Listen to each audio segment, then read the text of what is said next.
Good evening.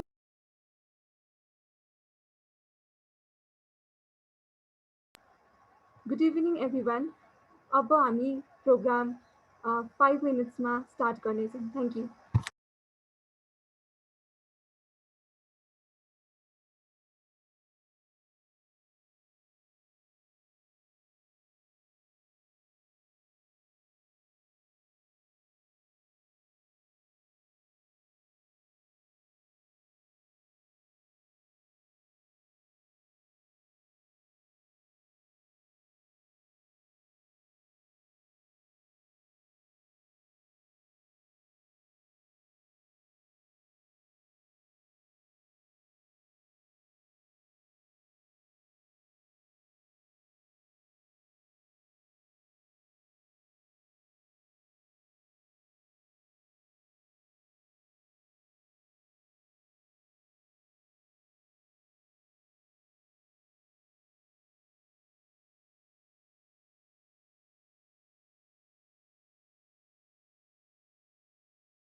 everyone.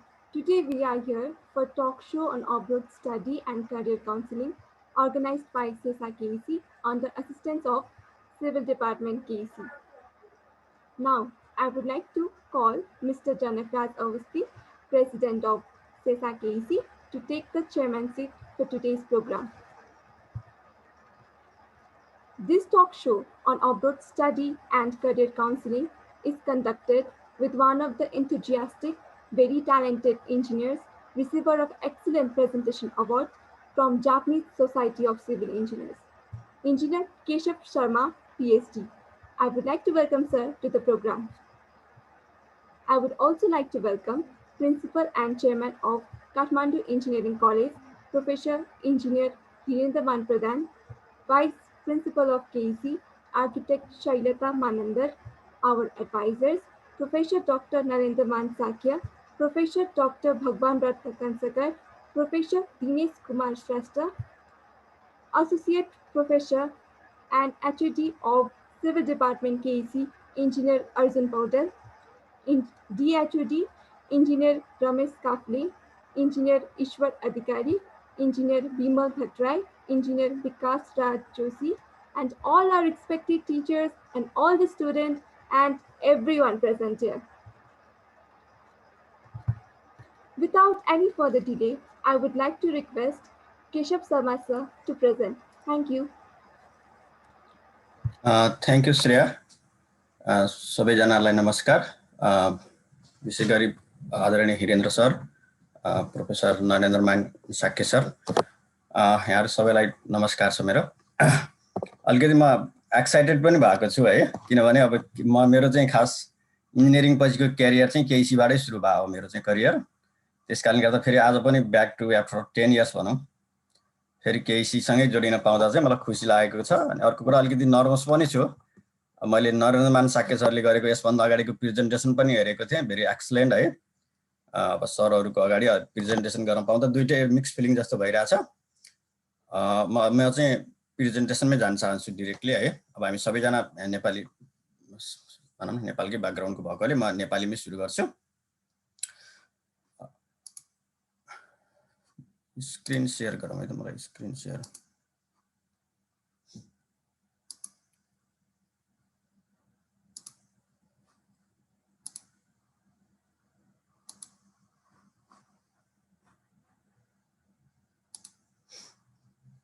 देखिन्छ screen?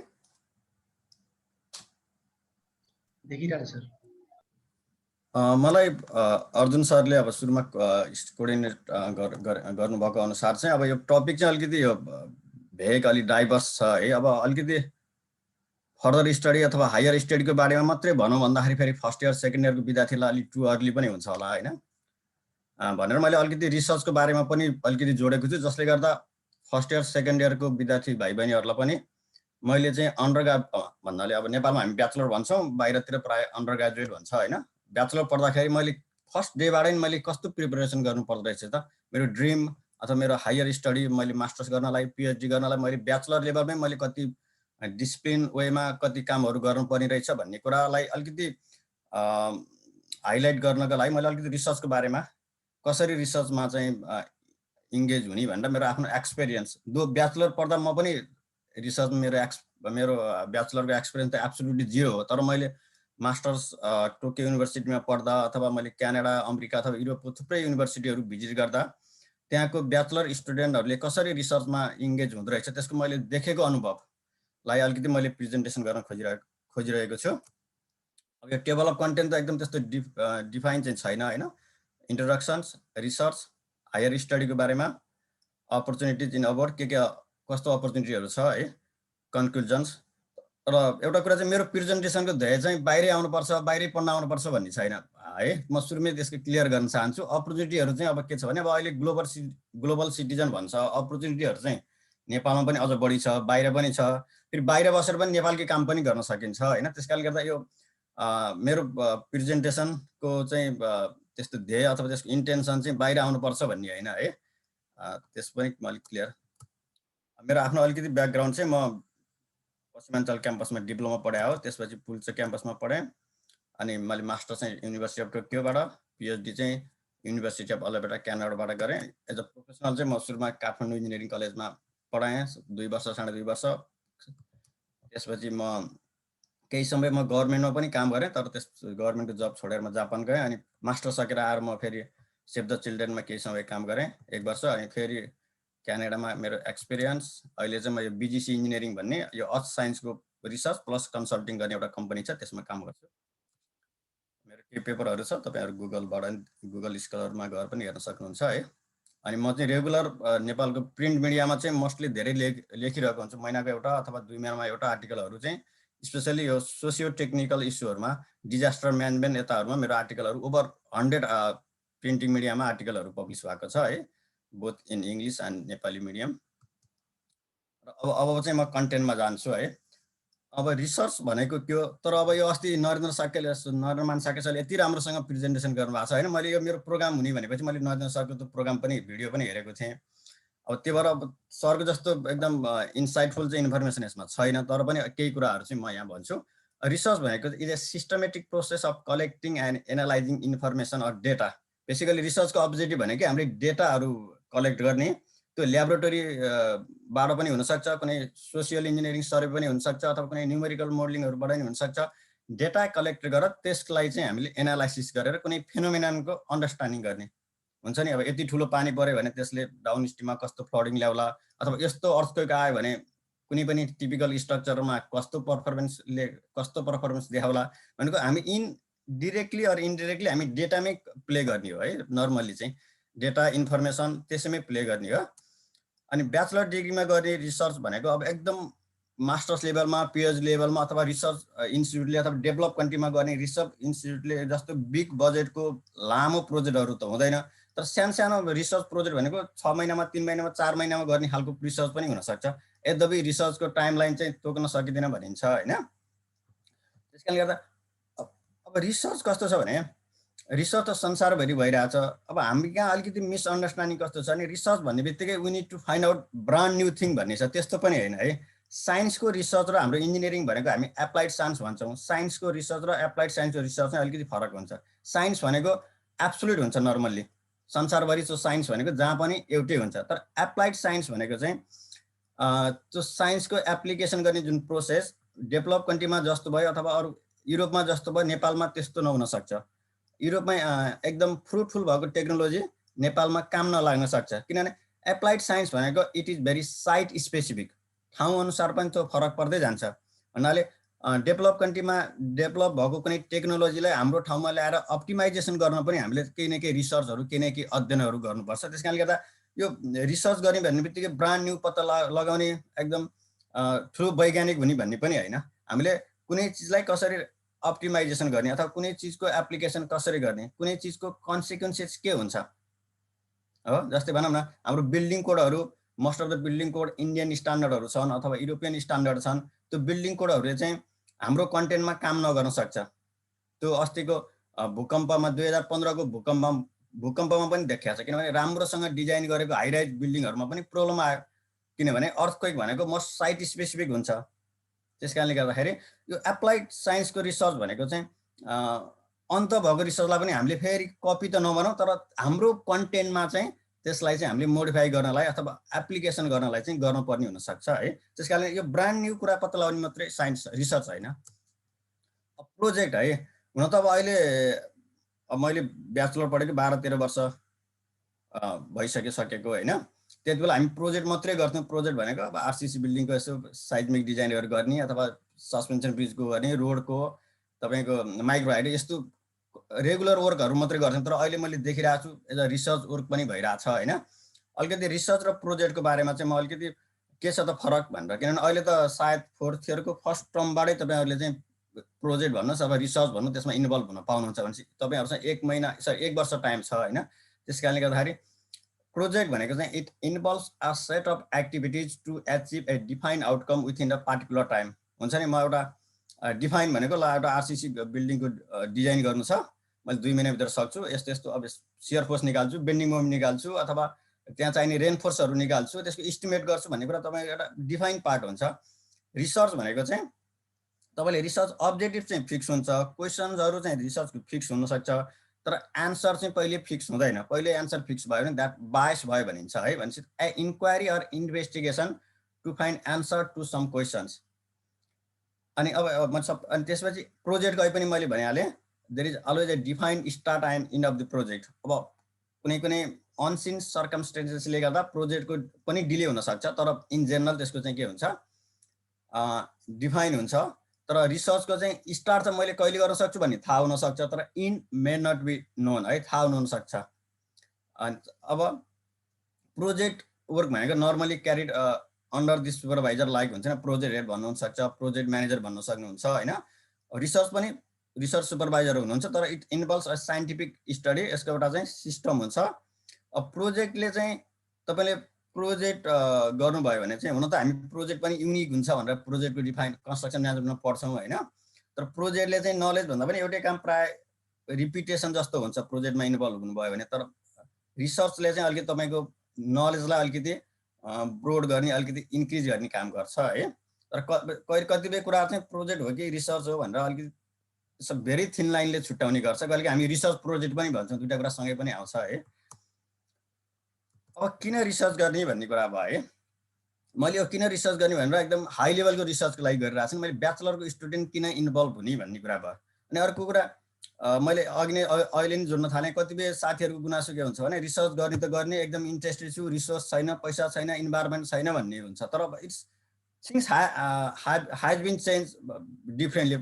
अहिले कस्तो छ भने रिसर्च गर्नलाई ल्याबोरेटरी नै हुनुपर्छ भने चाहिँ भयो भने बेस्ट। तर भन्नाले हाम्रो यो रिसोर्स कम हुँदा पनि हामीले न्युमेरिकल मोडलिङहरू गर्न सक्छौँ, सेल्फ स्टडीहरू गर्न सक्छौँ, लिटरेचर रिभ्यूहरू गर्न सक्छौँ हो। हाम्रो थुप्रो खालको चाहिँ रिसर्च अपर्च्युनिटीहरू भन्नाले आफूले क्रिएट गर्न सकिन्छ कि। तपाईँलाई तपाईँको इन्टेन्सन छ, तपाईँ इन्ट्रेस्टेड हुनुहुन्छ भने चाहिँ तपाईँलाई रिसोर्सले अथवा अरू कुनै कुराले छेक्दैन है। त्यस कारणले गर्दा किन हामी रिसर्च गर्ने भन्दा एउटा चाहिँ hands on experience on complete. तपाईँले कुनै रिसर्च प्रोजेक्ट कम्प्लिट गर्नु भने त्यसको बारेमा तपाईँलाई चाहिँ एट द बिगिनिङ स्क्रैचबाट त्यसको नलेजहरू थाहा हुन्छ। अर्को कुरा तपाईँले भ्यालुएबल स्किलहरू चाहिँ सिक्नुहुन्छ। यसमा प्रोफेसनलिजमको कुराहरू सिकिन्छ, टाइम म्यानेजमेन्टको कुराहरू सिकिन्छ होइन। त्यसपछि मल्टिटास्किङ कुराहरू, किनभने रिसर्चमा धेरै कुराहरू इन्भल्भ हुन्छ। त्यसपछि अनलाइन रिसर्चको टुलहरू, तपाईँ रिसर्च गर्नुभयो भने रिसर्च पेपरहरू खोज्नुपर्ने हुन्छ होला। त्यसको लागि चाहिँ जस्तै गुगल स्कलर भन्ने साइट होला, डिफ्रेन्ट साइट्सहरूको बारेमा तपाईँलाई थाहा हुन्छ। त्यसपछि तपाईँले यसले चाहिँ तपाईँको लिडरसिप पनि स्किल गर्छ क्या। अनि त्यसपछि तपाईँको टिमवर्क पनि, किन रिसर्च भनेको नर्मल्ली एकजनाले नर्मली इन जेनरल गरिँदैन, टिमवर्क भनिन्छ होइन। अनि त्यसपछि अब यसले चाहिँ तपाईँको एकाडेमिक क्रेडिट पनि, अब भनौँ न तपाईँ मास्टर्स बाहिर पढ्नु भएको छ भने एकाडेमिक क्रेडिट पनि आउन सक्छ। त्यस प्लस स्कलरसिपहरू, अरू एक्स्ट्रा फन्डिङहरूको पनि तपाईँको अपर्च्युनिटी हुनसक्छ। यदि तपाईँले रिसर्च राम्रो गर्नुभएको छ भने तपाईँले एज अ प्राइजको रूपमा पनि पाउन सक्नुहुन्छ।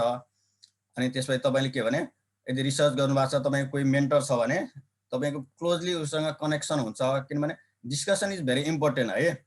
अहिले के छ भने अहिले हामी कोभिडले गर्दाखेरि चाहिँ सबै हामी अनलाइनमा गइरहेछौँ। तर अनलाइनमा हुँदै राम्रो टुल्सहरू, राम्रो टेक्नोलोजी हुँदा पनि अहिले राम्रो युनिभर्सिटीहरूले इन क्लास लेक्चरको लागि चाहिँ भनौँ न फिजिकल क्लासको लागि चाहिँ कलेजहरू खोल्नलाई हतारिरहेछ। किनभने यो रिसर्च अथवा यो स्टडी भनेको चाहिँ इन्टरेक्सन चाहिँ अझ फिजिकल इन्टरेक्सन, नजिकै बसेर त्यो इन्टरेक्सन भयो भने त्यसले चाहिँ बढी आइडिया गेन गर्छ क्या।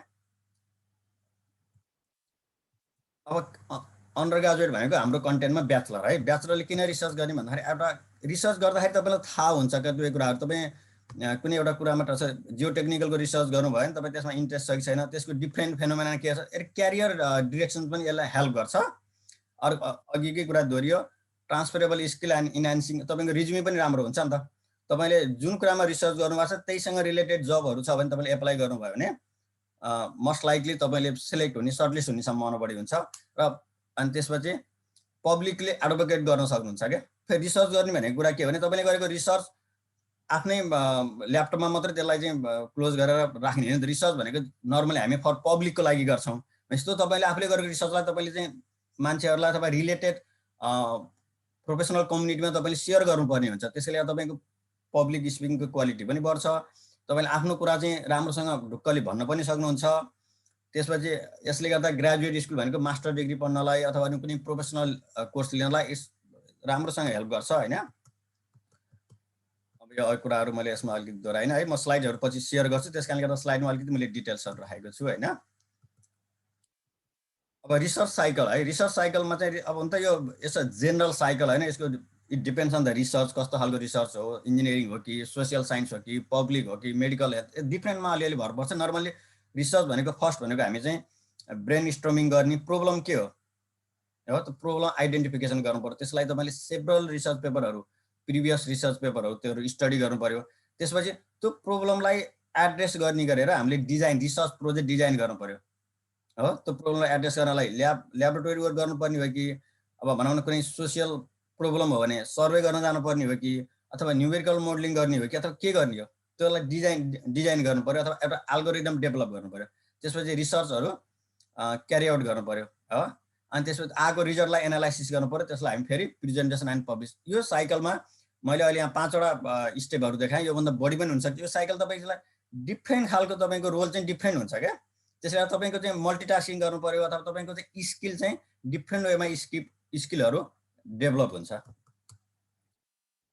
अब कसरी रिसर्च टपिकहरू कसरी चुज गर्ने, किनभने रिसर्च टपिक त मिलियन्स अफ रिसर्च टपिक छ। तपाईँ सिभिल इन्जिनियरिङमै हेर्नु भयो भने ब्रोड क्लासिफिकेसन गर्नु भने जियोटेकमा जाने कि, वाटर रिसोर्समा जाने कि, ट्रान्सपोर्टेसनमा जाने कि, कन्स्ट्रक्सन म्यानेजमेन्टमा जाने कि, अर्थक्वेकमा जाने कि। अब फेरि जियोटेकभित्र पनि थुप्रो खालको छ नि त होइन हो। भनेपछि तपाईँसँग थाउजन्ड्स अफ टपिक छ। अब त्यसमा कसरी जाने भन्दाखेरि तपाईँ पहिला त तपाईँको लङ टर्म गोल के हो, म केमा काम गर्न चाहन्छु हो। तपाईँको फन्डामेन्टल नलेज केमा छ। कोही बेला के हुन्छ भने स्ट्रक्चर चाहिँ मतलब पास मात्रै भए हुन्छ भन्ने हुन्छ। यद्यपि म त्यो कुरालाई म चाहिँ पर्सनली सपोर्ट गर्दिनँ होइन हो। कोर्सको चाहिँ के हुन्छ भने कम्प्युटरमा एकदम इन्ट्रेस्ट हुन्छ भने त्यस्तो मान्छेहरू मोडलिङमा जाने बेला होइन। कोही मान्छेहरू सोसियल इन्जिनियरिङमा बढी इन्ट्रेस्ट हुनुहुन्छ भने कन्स्ट्रक्सन म्यानेजमेन्ट अथवा अरू त्यस्तो कुराहरूमा चाहिँ गर्नु पर्यो। अब लेभल अफ इन्ट्रेस्ट के छ त्यसमा जानु पर्यो। फिजिबिलिटी पनि हेर्नुपर्छ हामीले। अहिले पनि मैले भनिहालेँ, ब्याचलर पढ्ने मान्छेले एज अ पिएचडी लेभलको म रिसर्च गर्छु अथवा म 4 वर्ष लगाएर रिसर्च गर्छु भन्दाखेरि त्यति कन्भिनियन्ट हुँदैन। तपाईँको टाइम स्पेसिफिक हेर्नु पर्यो अनि टाइम एन्ड रिसोर्स कन्स्टेन्टहरू कुरा पनि हेर्नु पर्यो। त्यसपछि अर्को तपाईँले भनेको अब हाम्रै प्रब्लम अहिले भनौँ न तपाईँ नेपालमै बसेर रिसर्च गर्नुहुन्छ भने बेस्ट भनेको के भने नेपालकै प्रब्लमलाई हेर्नुभयो भने बेस्ट हुन्छ। इट डजन्ट मिन हामी बाहिरको कुरा हेर्न सक्दैनौँ भन्ने पनि होइन। अब कसरी आउने त तपाईँको हो रिसर्च पनि अलिकति राम्रो टपिक, सबैले पब्लिकली क्याच गर्ने टपिक भयो भने तपाईँलाई मोटिभेट पनि हुन्छ नि त। त्यो भयो भने इस्युहरू आइडेन्टिफाई गर्ने, तपाईँ त्यो आइडेन्टिफाई इस्यु चाहिँ डिफ्रेन्ट मिडियाबाट हुनसक्छ होइन, लिटरेचर रिभ्यूहरू हुनसक्छ, follow of the local engineering problem हुन्छ नि। अब हामी कहाँ ट्राफिक म्यानेजमेन्टको प्रोब्लम छ भने के हो त प्रोब्लम हो, त्यो गर्न तपाईँले पेडेस्ट्रियनमा हिँड्ने मान्छेहरूसँग सर्वे गर्न सक्नुहुन्छ। त्यसबाट एउटा चाहिँ ओपिनियन आउन सक्छ होइन। अनि त्यसपछि फेरि रिसर्च गर्ने बेला विथिन लिमिट, अहिले पनि मैले भने विथिन लिमिटभित्र पनि बस्नु पर्यो। अनि प्लस तपाईँको सुपरभाइजरहरू हुनसक्छ, लेक्चरहरू हुनुहुन्छ, उहाँहरूसँग कन्सल्टेट गर्न सक्नुहुन्छ। डिपार्टमेन्टमा कोही रिसर्चमा इन्ट्रेस्टेड अथवा तपाईँ मास्टर्स पिएचडी पढ्ने स्टुडेन्टहरू छ नि, अहिले त सोसियल मिडिया छ होइन, लिङ्कडिन छ, थुप्रैबाट तपाईँले चाहिँ म 3rd year 4th year student हो, म यसमा इन्ट्रेस्ट छु, तपाईँको यस्तो देखेँ, can I discuss with you भन्यो भने नर्मल्ली कोही मान्छे साँच्चीकै एकाडेमिक लाइनमा छ भने उसले आफ्नो आइडिया सेयर गर्नलाई हिचकिचाउँदैन भन्ने लाग्छ मलाई पर्सनली चाहिँ। त्यस कारणले गर्दाखेरि नेटवर्क बिल्डअप पनि गर्नुपर्छ।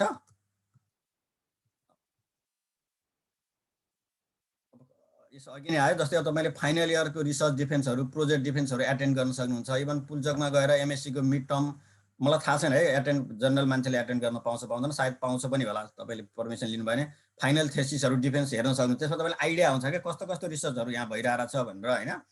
तपाईँले इन्टरनेट अथवा अरू थुप्रो एकाडेमिक सोर्सहरू युज गर्न सक्नुहुन्छ होइन। अनि नेपालमा पनि अहिले थुप्रो मन्थली लेक्चरहरू हुन्छ, एकाडेमिक प्रेजेन्टेसनहरू भइरहेको हुन्छ। जस्तै नेपाल इन्जिनियर्स एसोसिएसनले गरिरहेको हुन्छ, नेपाल जियोटेक्निकल सोसाइटीले गरेको हुन्छ, इभन जस्तै सिभिल इन्जिनियरिङ सोसाइटीले गर्यो, सिभिल इन्जिनियरिङ सोसाइटी अरू कलेजमा पनि छ होला। यस्तै तपाईँको यो मन्थली लेक्चर सिरिजहरू हेर्नुभयो भने तपाईँले के भइरहेछ, केमा चाहिँ रिसर्च के गर्नु पर्ने रहेछ भन्ने कुरा चाहिँ तपाईँलाई मस्ट आइडिया हुन्छ। त्यसपछि तपाईँको फेभराइट प्रोफेसरहरूसँग गफ गर्न, सिनियरहरूसँग गफ गर्न सक्नुहुन्छ होइन। अब तपाईँले कुनै मान्छे मेन्टर भेट्नुभयो, एकदम राम्रो रिसर्च तपाईँकै फिल्डमा रिसर्च गरिरहेको एकदम राम्रो तपाईँलाई आइडिया लाग्ने मान्छे भेट्नु भने के गफ गर्ने त उसँग गएर अब भन्यो भने तपाईँले सोध्नु पऱ्यो, मैले चाहिँ यो एरियामा I'm interested to carry out research, म फर्दर स्टडी पनि गर्न चाहन्छु, मैले कुन कुन बुकहरू पढ्ने होला, कुन कुन रिसर्च पेपरहरू पढ्ने होला, के आइडिया छ भने प्लिज सेयर विथ मी भनेर भन्न सक्नुहुन्छ होइन। अनि उहाँलाई छलफल गर्नुहुन्छ, मेरो ब्याकग्राउन्ड यस्तो यस्तो हो, मेरो यो सब्जेक्टमा मेरो चाहिँ कम्पिटेन्सी यस्तो छ होइन, के म यो रिसर्चलाई फर्दर रिसर्च मेरो क्यारियर ग्रुपमा रिसर्चलाई अगाडि बढाउन सक्छु कि सक्दिनँ भनेर तपाईँले आफूभन्दा एक्सपिरियन्स मान्छेलाई सोध्नुहुन्छ होइन। अनि मैले यदि रिसर्च प्रोजेक्ट गरेँ भने मलाई कस्तो कस्तो मेरो ब्याकग्राउन्ड चाहिन्छ अथवा मैले टाइम कति स्पेन्ड गर्नुपर्ने हुन्छ, मेरो अरू प्री रिक्विजिट के हो भनेर उहाँहरूलाई चाहिँ सोध्न सक्नुहुन्छ है। यो चाहिँ मैले रिसर्चमा कसरी इन्गेज हुने भनेर अलिकति भने होइन। अब चाहिँ म फर्दर स्टडीको बारेमा जान्छु है। फर्दर स्टडी भनेको चाहिँ मैले यहाँ एउटा कार्टुन पनि राखेको छु होइन। नर्मली अब हामीले चाहिँ के भने ब्याचलरमा हामी धेरै फन्डामेन्टल चिजहरू पढ्छौँ होइन। Soil mechanics, water resource, even म्याथमेटिक्सको नि हुन्छ नि, फोरियर ट्रान्सफर्मेसनदेखि लिएर थुप्रो इन्टिग्रेसन, डिफ्रेन्सिएसनहरू, तपाईँको 2 डिग्री अथवा डबल डिग्री डिफ्रेन्सियल इक्वेसन्स होइन, यस्तो यस्तो कुराहरू चाहिँ पढ्छौँ। तर त्यसको ठ्याक्कै एक्ज्याक्टली एप्लिकेसन कहाँ हो भन्ने कुरा चाहिँ नर्मली त्यति थाहा हुँदैन, गरिँदैन। जस्ट फन्डामेन्टल चिज पढेर आउँछ। फर्दर स्टडी पढ्नुभयो भने चाहिँ यस्तो कुराहरू सबै कुराको भनौँ न डिफ्रेन्सियल इक्वेसन पनि युज हुने अथवा फोरियर ट्रान्सफर्मेसन युज हुने, अरू सबैको सबै ठाउँमा रिसर्च युज नहुन सक्छ रिसर्चमा। तर केही कुरा अलिकति मोर डेप्थमा जानुहुन्छ तपाईँको ब्रोडनेस छुट्टिन्छ होइन। हुन त मास्टर इन सिभिल इन्जिनियरिङ भनेर कतिपय युनिभर्सिटीले डिग्री पनि दिन्छन्। यद्यपि तपाईँ जियोटेकतिर जाने हो कि वा एउटा चाहिँ अलिकति तपाईँको एउटा सब्जेक्ट तपाईँको छुट्टिन्छ है। अब नर्मली फर्दर स्टडी भनेको चाहिँ आफ्टर बिई पछि हामीले गरिने जुन मास्टर्स अथवा पिएचडी डिग्रीलाई हामी नर्मली फर्दर स्टडी अथवा हायर स्टडी भनेर भन्छौँ। मास्टर अफ साइन्स भनेको नर्मली 2 इयर्सको कोर्सहरू, अब कोही ठाउँमा 1.5 इयर्सको कोर्सहरू पनि हुन्छ होइन। अनि यो चाहिँ विथ थेसिस पनि हुन्छ, रिसर्च गर्ने मास्टर डिग्री पनि हुन्छ, कोर्स मात्रै लिएर डिग्री पाउने मास्टर डिग्री पनि हुन्छ है। नर्मली एभरेजमा 2 इयर्स हुन्छ। अनि पोस्ट ग्रेजुएट डिप्लोमा भन्ने कतिपय अस्ट्रेलियामा, क्यानाडामा यो 8 महिनाकोदेखि 2 वर्षसम्मको कोर्सहरू हुन्छ। यसले चाहिँ प्रोफेसनल कोर्सहरू चाहिँ तपाईँ आज जबमा इन्डस्ट्रीमा जानुभयो भने तपाईँले के कुराहरू पढ्नुपर्छ, डिरेक्टली प्रोफेसनल कोर्सहरू यिनीहरूले चाहिँ पढाउँछ। अर्को डक्टर अफ फिलोसफी भन्ने भयो। यो चाहिँ अब नर्मल्ली अब जस्तै जापानतिर गर्नुभयो, युरोपतिर गर्नुभयो भने 3 इयर्समा पनि 3 इयर्समा सकिन्छ। तर अब क्यानाडा, अमेरिकातिर कहिलेकाहीँ 5 वर्ष, 6 वर्ष, 7 वर्ष पनि लाग्छ। It depends on your supervisor, your academic अब युनिभर्सिटीको क्राइटेरियाहरू, रिसर्च पेपर डिप्लोमा हुन्छ। त्यसपछि पिएचडी सकेपछि पोस्ट डक्टरल पोजिसन भन्ने पनि हुन्छ, एउटा रिसर्च गर्ने पोजिसन हो। नर्मली अब हुनला पोस्ट डक्टरल पोजिसन चाहिँ एकाडेमिक डिग्री चाहिँ होइन। तर ब्याचलर पछि गर्ने भनेको हामीले मास्टर्स, पिजी कोर्स भन्ने भयो, अनि पिएचडी, यिनीहरूलाई हामी normally further study, higher study horticulture भनेर भन्छौँ होइन। अब higher study is preparation for career including केमा एकाडेमिक रिसर्च गर्नको लागि चाहिँ नर्मली हामी चाहिँ मास्टर डिग्री, पिएचडी गर्नुपर्छ भन्छौँ। इन्डस्ट्रियल रिसर्चको लागि, गभर्मेन्टमा रिसर्चहरूको लागि, प्लस टिचिङ फ्याकल्टी। जस्तै डेभलप कन्ट्रीमा टिचिङ फ्याकल्टी हुनलाई पनि मिनिमम पिएचडी हुनुपर्ने अथवा मास्टर्स हुनुपर्ने भन्ने खालको प्रोभिजन छ। यो चाहिँ इन्टरनेसनल प्र्याक्टिसको। तर हाम्रो कन्ट्रीमा के भइरहेछ भने, I'm very sorry to say that, अब हायर स्टडी भनेको चाहिँ कुनै विकसित देशमा जानलाई चाहिँ वे पनि भइरहेछ होइन। अर्को चाहिँ अब धेरैजनाले ब्याचलर सक्ने बित्तिकै मास्टर पढ्नुपर्छ भन्ने खालको छ। किनभने because every one I know studies or studied MSc के, मैले त्यो साथीले पनि पढाएको छ, त्यो साथीले सबैले मास्टर पढिसक्यो, म त पढेकै छैन भन्ने भएर हामीलाई हाम्रो क्यारियर प्लान भन्दा पनि, हाम्रो प्री प्लान भन्दा पनि अरूले पढेको देखेर पढ्ने खालको ट्रेन्ड छ है। अब यो मैले ब्याचलर गर्दा पनि मलाई त्यस्तै लाग्थ्यो कि सबै साथीले पढिसक्यो, म त ढिलै भयो कि भन्ने जस्तो लाग्थ्यो होइन। त्यस कारणले गर्दा तर मेन पर्पज भनेको चाहिँ academic research, industrial research, government research and teaching. Plus तपाईँ चाहिँ इभन इन्डस्ट्रियलमा डिजाइनको काम गर्न पनि तपाईँ यदि लिडर भएर डिजाइन गर्न चाहनुहुन्छ, अलिक क्रिटिकल इन्फ्रास्ट्रक्चरहरू डिजाइन गर्न चाहनुहुन्छ भने पनि तपाईँले के हुन्छ भने हायर स्टडी, फन्डामेन्टल कुराहरू बुझ्नुपर्छ। त्यसको लागि हामी चाहिँ हायर स्टडीमै जानुपर्छ। अब एटलिस्ट टु मी, मेरो लागि अथवा मैले देखेको चाहिँ best reason to go to masters or PhD degree भनेको चाहिँ the interest for a particular subject and desire to study in depth हुन्छ नि। मलाई जियोटेक्निकल एकदम मन पर्यो अथवा मलाई अर्थक्वेक इन्जिनियरिङसँग एकदम मन पर्यो। ब्याचलरमा अर्थक्वेकको त इलेक्टिभहरू हुन्छ होला होइन, फाइनल इयरमा त्यही कुराहरू अरू हुँदैन। म चाहिँ I want to study in more depth भन्ने भयो भने चाहिँ तपाईँ मास्टर इन अर्थक्वेक इन्जिनियरिङ अथवा त्यो रिलेटेड कोर्सहरू पढ्नु पऱ्यो भनेको कुनै पार्टिकुलर सब्जेक्टमा एकदम इन्ट्रेस्ट भयो भने पढ्नु पऱ्यो। अनि the need for an advance degree to enter into the profession of your choice. कुनै प्रोफेसनमा मैले भने अब हाई लेभलको डिजाइनर हुनलाई अथवा कुनै पनि प्रोफेसनलमा, हाई लेभलको प्रोफेसनलमा छिर्नलाई तपाईँले के भने तपाईँलाई मास्टर्स डिग्री, पिएचडी चाहिन सक्छ। किनभने तपाईँ मानौँ म अलिकति one of the best transportation engineer हुन चाहन्छु भने त ब्याचलरमा ट्रान्सपोर्टेसनको कति पढाइ हुन्छ र एउटा दुईवटा कोर्सहरू पढ्छौँ हो। भनेको तपाईँ अलिकति स्पेसिफिक सेक्टरमा पनि डिजाइनर हुन चाहनुहुन्छ त प्रोफेसनल हुन चाहनुहुन्छ भने चाहिँ पढ्नु पऱ्यो। The passion to became old leader in academic research and industry and to improve your self esteem and self confidence. कहिलेकाहीँ के हुन्छ भने सेल्फ कन्फिडेन्स भनौँ तपाईँ अब बिल्डिङको डिजाइन गरिरहनु भएको छ, तपाईँले प्रोग्रामहरू जान्नुभएको छ, स्यापहरू पनि चलाउनुहुन्छ, मोडलिङहरू पनि गर्नुहुन्छ, तर इन डेप्थ नलेज छैन। अलि कन्फिडेन्स बढाउनु पऱ्यो, किनभने मैले तपाईँले गर्ने डिजाइन गर्नुभयो, कहीँ प्रेजेन्टेसन गर्नुभयो भने चाहिँ त्यसमा आउने टेक्निकल क्वेसनको तपाईँसँग एन्सर दिन सक्ने क्यापेसिटी डेभलप नभएको हुनसक्छ, किनभने ब्याचलरमा हामी इन जेनरल पढ्छौँ क्या। त्यस कारण त्यस्तो कुराहरूलाई पनि एड्रेस गर्नको लागि त्यस्तो सेल्फ कन्फिडेन्स बढाउनलाई पनि हामी मास्टर डिग्री अथवा पिएचडी डिग्री गर्ने गर्छौँ। अब मास्टर्स डिग्री पिएचडी डिग्री चाहिँ भनौँ न ब्याचलर्स सकिने बित्तिकै जम्प गरिहाल्ने चिज हो जस्तो लाग्दैन। एउटा प्लान बनाएर जानुपर्छ भन्ने लाग्छ मलाई चाहिँ, तर सधैँ इट डजन्ट वर्क है, सधैँ यसैले वर्क त्यो कुराले काम गर्दैन।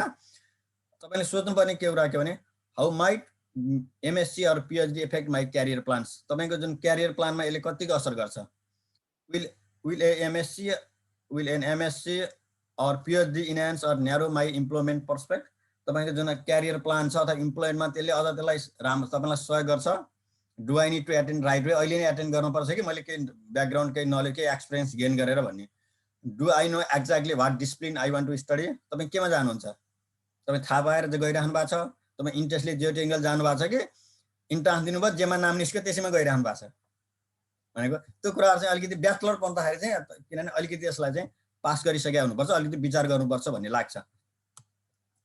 अनि अरू एडिसनल क्वेसन चाहिँ does my past academic record suggest potential for graduate study. तपाईँको ब्याचलरको चाहिँ एकाडेमिकले कुनै भनौँ न लेट्स एज्युम तपाईँलाई जियोटेक अथवा सोइल मेकानिक्स फाउन्डेसन एकदम गाह्रो रहिरहेको हो तपाईँको भनौँ न, फेरि मलाई कसैलाई गाह्रो सजिलो हुन्छ भन्ने जस्तो लाग्दैन टु बी अनेस्ट, किनभने तपाईँको डेडिकेसन, तपाईँको इन्ट्रेस्ट, तपाईँको टाइमले गयो धेरै कुरा गाह्रो सजिलो पार्ने चाहिँ होइन। तर यद्यपि तपाईँलाई कुनै पार्टिकुलर कोर्स अथवा कुनै पार्टिकुलर रिलेटेड स्ट्रिमको कोर्सहरू गाह्रो लागिरहेको छ भने त्यसैमा मास्टर पढ्न जानु चाहिँ त्यति राम्रो हुँदैन कि भन्ने लाग्छ होइन।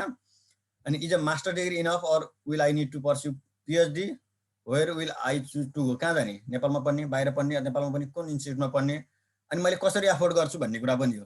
तपाईँ इन्जिनियर भइसक्नु भयो, तपाईँको स्ट्रङ फ्यामिली ब्याकग्राउन्ड भयो भने म के मास्टर पनि अब फ्यामिलीबाटै मागेर पढ्ने त अथवा आफैले सेल्फ सस्टेन हुने भन्ने कुरा पनि त्यसले असर गर्छ क्या। अनि अब अलिकति फर्दर स्टडी पढ्नको लागि चाहिँ अब डेस्टिनेसनहरू चाहिँ थुप्रो छ है। जस्तै अब नेपालमै भयो, नेपालमा पनि म काम गर्दै पढ्छु, फ्यामिलीसँग बस्छु, अथवा नेपालमा अझ बेलुका दिउँसो काम गर्ने बेलुका पनि पढ्ने हुन्छ, त्यसकै आफ्नो डिमेरिट्स छ होइन। तपाईँ मास्टर चाहिँ दिनको 2 घन्टा 3 घन्टा पढेर तपाईँले कति कुराहरू बुझ्नुहुन्छ, रिसर्चमा कति टाइम दिन सक्नुहुन्छ भन्ने हो।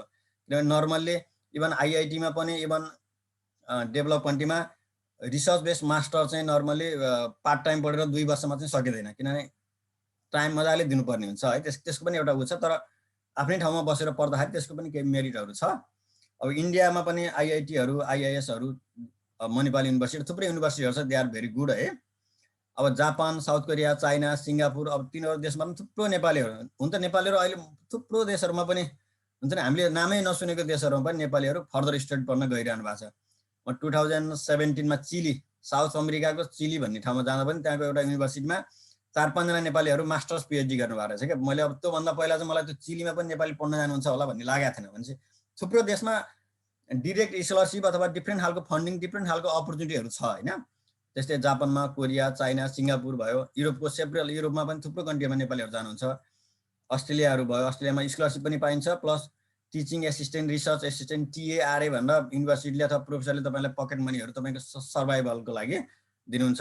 इभन क्यानाडा, युनाइटेड स्टेट, अब यिनीहरू नर्मल्ली नेपालीहरू हामी स्टुडेन्टहरू आउने जाने नर्मल युनिभर्सिटी ठाउँहरू यिनै हो। अब टिपिकल स्कलरसिप चाहिँ थुप्रो स्कलरसिप छ, तर प्रायः मैले देखेको है, मेरो सर्कलको साथीहरू जानुभएको धेरै अथवा सिनियरहरू अग्रजहरू जानुभएको भनेको चाहिँ अब एडिबीको स्कलरसिप, एडिबी जापान स्कलरसिप छ, जापान, इभन आइआइटीदेखि लिएर इभन युएसए, अस्ट्रेलिया, फिलिपिन्स, थुप्रो देशहरूमा चाहिँ एडिबी स्कलरसिपबाट जानुहुन्छ। म आफै पनि एडिबी स्कलरसिपबाट मास्टर पढ्न जापान गएको हो। यो मेक्स भन्ने जापानिज गभर्मेन्टको शिक्षा मन्त्रालयको स्कलरसिप छ है। वर्ल्ड ब्याङ्कको छ, जाइकाको छ, प्रायः गभर्मेन्ट इम्प्लोइहरू जानुहुन्छ। न्युफिक नेदरल्यान्डमा थुप्रो वाटर रिसोर्स पढ्न थुप्रो जानुहुन्छ। ड्याड स्कलरसिप जर्मन जानुहुन्छ। इरास्मस भन्ने स्कलरसिप छ, युरोपमा छ। यो इरास्मस भन्ने स्कलरसिप चाहिँ एक सेमेस्टर एउटा युनिभर्सिटी, अर्को सेमेस्टर अर्को देशको युनिभर्सिटी, त्यो खालको कोर्सहरू पनि छ। अहिले चाइना गभर्मेन्टमा थुप्रो चाइनिज गभर्मेन्टको स्कलरसिपमा थुप्रो व्यक्तिहरू जानुभएको छ। इन्डियन इम्बेसी भयो, नोमा, नोराडहरू, अब कतिपय कुराहरू त अहिले हाम्रो कोटा पनि घटाउँदै गयो होला। फुलब्राइट भन्ने युएसएमा हुनुहुन्छ हाम्रो धेरै अग्रसरहरू जानुभएको, एड भन्ने छ, न्युजिल्यान्ड एड भन्ने छ, यो युकेको एडहरू मेनी मोर थुप्रो छ। तपाईँले आफूले चाहिँ एक्सप्लोर गर्न सक्नुभयो भने चाहिँ, र अलिकति ब्याचलरमा तपाईँको चाहिँ एटलिस्ट फर्स्ट डिभिजन छ र तपाईँले अलिकति एक्सप्लोर गर्नुभयो भने मास्टर पढ्नलाई चाहिँ पैसा लगानी गर्नुपर्छ भन्ने एटलिस्ट मलाई चाहिँ लाग्दैन है। तर तपाईँले चाहिँ के भने आफैले एक्सप्लोर गर्नु पर्यो। अब हामी यति ब्याचलर पढिसक्यो, इन्जिनियरिङ गरिसक्यो, यति डिग्री छ, तर हाम्रो साथीहरू के गर्छन्, हामी चाहिँ के भन्छ पुतली सडकको कन्सल्टेन्सीमा जान्छौँ, I have bachelor degree in engineering, म कहाँ पढ्न जाम भनेर। त्यो चाहिँ साह्रै नै लाजमर्दो हो यदि मलाई सोध्नुहुन्छ भने। किनभने हामी सबैले स्मार्टफोन चलाउँछौँ हो, हामी त्यत्रो कोर्सहरू पढेर आइरहेको हुन्छौँ, हामीले कतिपय प्रोजेक्टहरू गरिरहेको हुन्छौँ होइन। नेटमा हामीले कति अहिलेको नेटमा हामी सोसियल मिडिया भन्न सबैजना फेसबुकमा छौँ, क्लब हाउसमा छौँ, थुप्रो ठाउँमा छौँ।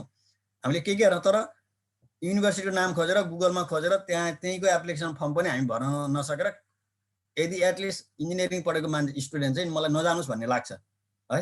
तपाईँ यदि मास्टर्स एप्लाई पनि आफै गर्न सक्नु भएन भने चाहिँ अलिकति तितो लाग्ला है सुन्ने साथीहरूलाई। मास्टर्स एप्लिकेसन पनि आफै पनि गर्न सक्नु भएन भने डेभलप कन्ट्रीमा आएर तपाईँले कोर्स भ्याएर यहाँको चाहिँ इन्डस्ट्रीमा भिजेर यहाँको कम्युनिकेसनलाई डिल गरेर यहाँको थुप्रो ब्यारियरलाई चाहिँ तपाईँले चाहिँ ओभरकम गरेर कसरी यहाँ तपाईँ प्रोफेसनल इन्जिनियरको जागिर खान सक्नुहुन्छ। त्योभन्दा ठुलो च्यालेन्ज चाहिँ तपाईँ यहाँ आएपछि हुन्छ कि। त्यसैले गर्दा स्टार्टिङ चाहिँ तपाईँ एप्लिकेसन चाहिँ आफैबाट सुरु गर्नुपर्छ भन्ने लाग्छ। अब तपाईँ चाहिँ के भने सकेसम्म बाहिर आउँदा, अब कतिपय साथीहरू के छ भने नेपाल छोडिहालौँ हो, नेपाल छोड्न पायो भने त्यो चाहिँ बिगेस्ट ऊ हो मेरो लागि चाहिँ एउटा मेरो ठुलो गेम जितेको जस्तो भन्ने हुन्छ। तर त्यसरी हतारमा आउनुभन्दा पनि बरु 6 महिना टाइम लागोस्, 1 महिना टाइम लागोस्, तपाईँले चाहिँ धेरै कुराहरू राम्रै युनिभर्सिटीमा आउनुहोस् भन्ने हो। राम्रो युनिभर्सिटी आउनलाई इम्पोसिबल चाहिँ छैन, टाइम लाग्न सक्छ है। त्यस कारणले गर्दा किन राम्रो युनिभर्सिटी आउने भन्दाखेरि त्यसको हाई एकाडेमिक स्ट्यान्डर्ड हुन्छ। म यो ठाउँमा पढेको छु भनेपछि जब अपर्च्युनिटी बढी हुन्छ। भोलि ब्याक टु नेपाल जानुभयो भने पनि थुप्रो प्राइभेट कम्पनीहरू अब इभन कलेजहरूले तपाईँलाई राम्रो अपर्च्युनिटीहरू दिन्छ क्या।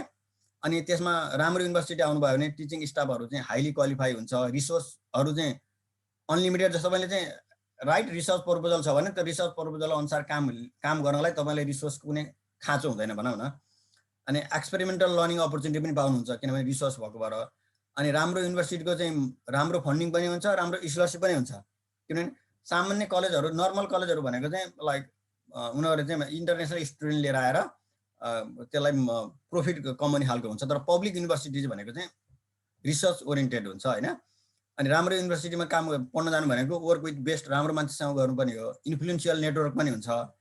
अनि अथवा इम्प्लोइमेन्ट एसेस टु अपर्च्युनिटी, तपाईँको थुप्रो खालको अपर्च्युनिटीहरू हुन्छ होइन। किनभने राम्रो युनिभर्सिटीमा प्लेसमेन्ट पनि हुन्छ क्या। स्पेसली आइटीतिर त तपाईँले राम्रो युनिभर्सिटीबाट मास्टर्स पिएचडी गर्नुभएको छ भने राम्रो भनौँ न, तपाईँको एमाजोनदेखि लिएर फेसबुकदेखि लिएर थुप्रो गुगलदेखि सबैले तपाईँलाई डिरेक्टली अफर गर्न सक्छ है।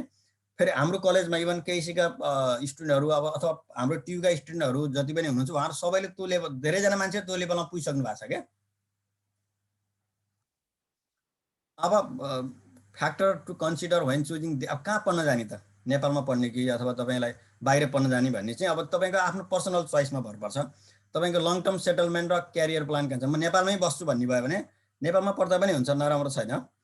अथवा बाहिर पढेर नेपाल फर्किँदा पनि हुन्छ। अब हाम्रो हिरेन्द्र सरहरू अथवा नयनमान साकेहरू सरहरू धेरै पहिला बाहिर पढेर राम्रो अपर्च्युनिटी हुँदा पनि नेपाल फर्केर भनौँ न अहिले एउटा उदाहरणीय कामहरू गरिरहनु पर्छ भनेपछि तपाईँ नेपालमा पढ्दा पनि हुन्छ। म लोकसेवा गर्छु, लोकसेवाको जागिर खान्छु भन्यो भने दिउँसो पढ्दै काम गर्दै बेलुका पढ्दै पनि हुन्छ हो। मैले भनिहालेँ अलिकति रिसर्चको थोरै हामीसँग अलिकति लिमिटेड रिसोर्स मात्रै हो। त्यसपछि प्रोग्राम करिकुलममा अब तपाईँलाई कुनै राम्रो भनौँ न हो, अब कुनै कोर्सहरू पढ्छु जुन नेपालमा छैन भने त्यहीँ जानुपर्ने हुन्छ होला हो। जस्तै फ्याकल्टी अब हाइड्रो पावर पढ्छु एकदम राम्रो भन्यो भने नर्वेलाई हामी हाइड्रो पावरको लागि राम्रो भन्छौँ। अर्थक्वेक पढ्छु भन्यो भने जापानतिर अझ, अथवा डिजास्टरको पढ्छु भने जापानतिर राम्रो हुन्छ होला होइन। तपाईँको आफ्नो चोइसले पनि भर पर्छ हो। त्यसपछि प्रोग्रामको रिपुटेसन भयो, युनिभर्सिटी भयो, अनि अर्को स्कलरसिप एन्ड फन्डिङको कुरा पनि भयो। तपाईँले जहाँ स्कलरसिप पाउनु, किनभने काम गर्दै पढ्दा पनि सकिन्छ नसके होइन, तर फुल टाइम डेडिकेटेड भएर रिसर्च गर्नलाई जसको जति आउटपुट आउँछ तपाईँ काम गर्दै पढ्दै गर्नुभयो भने त 50-50 हुन्छ क्या। तपाईँसँग डिग्री त आउला तर त्यति राम्रो आउटपुट नआउन सक्छ। भनेपछि स्कलरसिप फन्डिङले पनि तपाईँ कहाँ जाने भन्ने हुनसक्छ। तपाईँले जता राम्रो स्कलरसिप आउनु भयो नर्मली हामी त्यति जाने खालको ट्रेन्ड बन्छ, त्यो स्वाभाविक पनि हो। क्याम्पसको फेसिलिटिजहरू भयो, क्यारियर अरू फर्दर के हुन्छ डिफ्रेन्ट कुराले तपाईँ कहाँ जाने भन्ने कुरामा गभर्न गर्छ। अब तपाईँले एप्लाई गर्ने बेला के कुराहरू चाहियो त भने एउटा इभालुएट प्रोग्राम, म कहाँ जाँदैछु, के प्रोग्राम छ, यसको चाहिँ रिक्वायरमेन्ट के हो, कति समय लाग्छ, सबै कुराहरू तपाईँले चाहिँ ट्युसन फी कति छ, स्कलरसिप के छ, सबै कुराहरू गर्नुपर्छ। कहिलेबाट एप्लाई गर्ने, किनभने प्रायः जसो एप्लिकेसन विन्डो हुन्छ होइन, नेक्स्ट जनवरी टर्मको लागि 6 महिना पहिला एप्लाई गर्ने भन्ने खालको हुनसक्छ। तपाईँले अब रिक्वायरमेन्ट एडमिसन टेस्टहरू जस्तै युएस जानुहुन्छ भने जिआरईको कुराहरू होला, आइल्स कुराहरू होला, तपाईँको रिज्युम राम्रो बनाउनु पर्यो। स्टेटमेन्ट अफ इन्टेन्ट भनेको म त सो सब्जेक्ट किन पढ्न चाहन्छु भन्ने कुरा त राम्रोसँग लेख्नुपर्छ। तपाईँको एडमिसनको लागि पनि लेख्नुपर्छ, कहिलेकाहीँ भिजाको लागि पनि लेख्नुपर्छ। अनि प्लस लेटर अफ रिकमेन्डेसन चाहियो तपाईँले। त्यस कारणले गर्दा तपाईँको चाहिँ ब्याचलरमा तपाईँको रिपुटेसन, तपाईँको डिसिप्लिन भएर बस्नु पर्यो, तपाईँले राम्रो एकाडेमिक एक्टिभिटी गर्नु पर्यो, ताकि तपाईँलाई चिनेको राम्रो प्रोफेसरले चाहिँ तपाईँको रिकमेन्डेसन राम्रो लेखिदिनुहोस्। के रिकमेन्डेसन भनेको तपाईँलाई देखाएर लेख्ने चिज होइन क्या। तपाईँको प्रोफेसरहरूसँग तपाईँको कलेजमा चाहिँ राम्रो तपाईँको एकाडेमिक एक्टिभिटी छैन भने राम्रो प्रोफेसर, फर इक्जाम्पल हाम्रो नरेन्द्र सर भनौँ न, रिनाउन्ड प्रोफेसरले तपाईँलाई चाहिँ सँग राम्रो इम्प्रेसन पराएको छैन भने चाहिँ तपाईँलाई अगाडि राम्रो भने पनि तपाईँको ट्रु जे हो, किनभने एकाडेमिक मान्छेको चाहिँ के चाहिँ धर्म निर्वाह गर्नुपर्छ भने विद्यार्थीलाई जस्तो देख्यो त्यसलाई नै लेटर अफ रिकमेन्डेसनमा रिफ्लेक्सन गरिदिनुपर्छ क्या। त्यो चाहिँ एउटा इन्ट्रिग्रेटी, एकाडेमिक इन्ट्रिग्रेटी हो। तपाईँले कलेजमा लाइफमा एकाडेमिक डिसिप्लिन मेन्टेन गर्नु भएको छैन भने तपाईँले राम्रो रिकमेन्डेसन लेटर पाउने सम्भावना कम हुन्छ, टु बी अनेस्ट है। त्यस कारणले गर्दाखेरि तपाईँले त्यो खालको एक्टिभिटी तपाईँको हुनु पर्यो है। अनि तपाईँले त्यसपछि कतिपय कलेजहरूमा चाहिँ के हुनसक्छ भने तपाईँलाई इन्टरभ्यू पनि लिन सक्छ, तपाईँको कम्युनिकेसनहरू कस्तो, स्किल कस्तो छ हेर्नलाई। त्यसपछि तपाईँहरूको ट्रान्सक्रिप्ट पनि पठाउनु पर्ने हुनसक्छ होइन।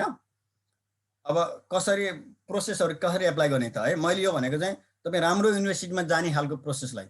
कहिले पनि राम्रो युनिभर्सिटीहरूले कन्सल्टेन्सी अथवा एजुकेसनल कन्सल्टेन्सी, हाम्रो बागबजार पुतल सडकको त्यस्तो कन्सल्टेन्सीहरूसँग उनीहरूको एमओयू अथवा कुनै पनि एग्रिमेन्ट हुँदैन।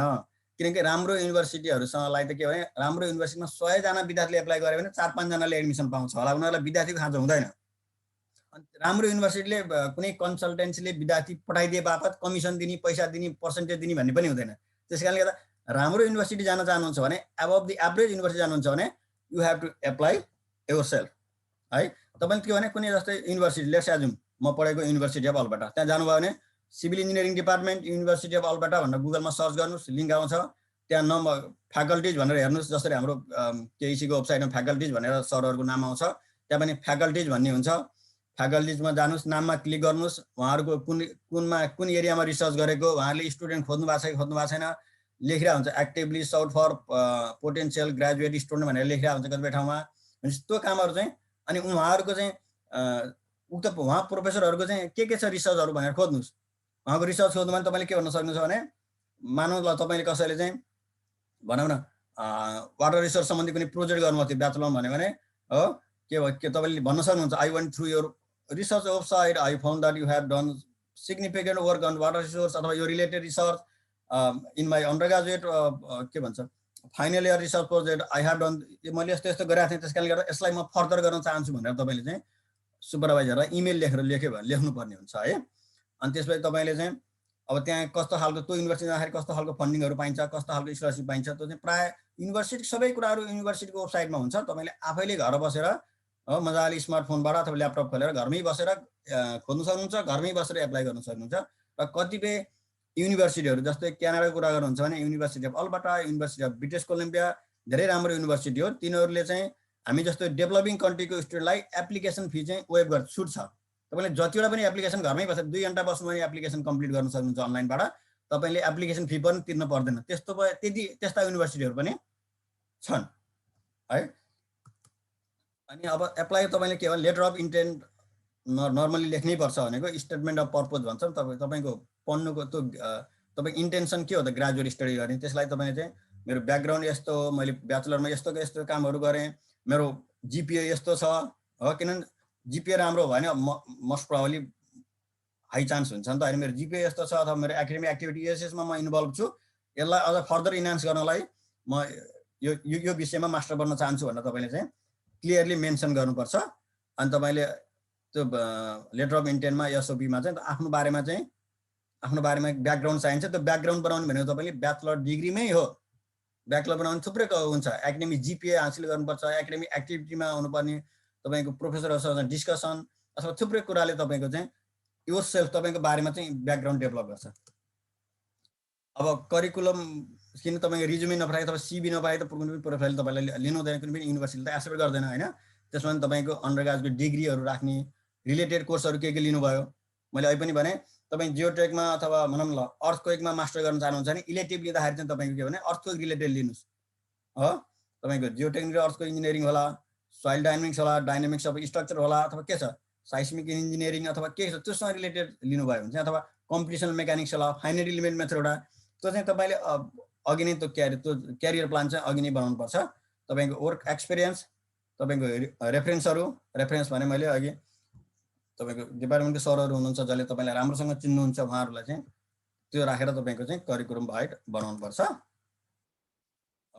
अब म अन्तिमतिर आइरहेको छु है।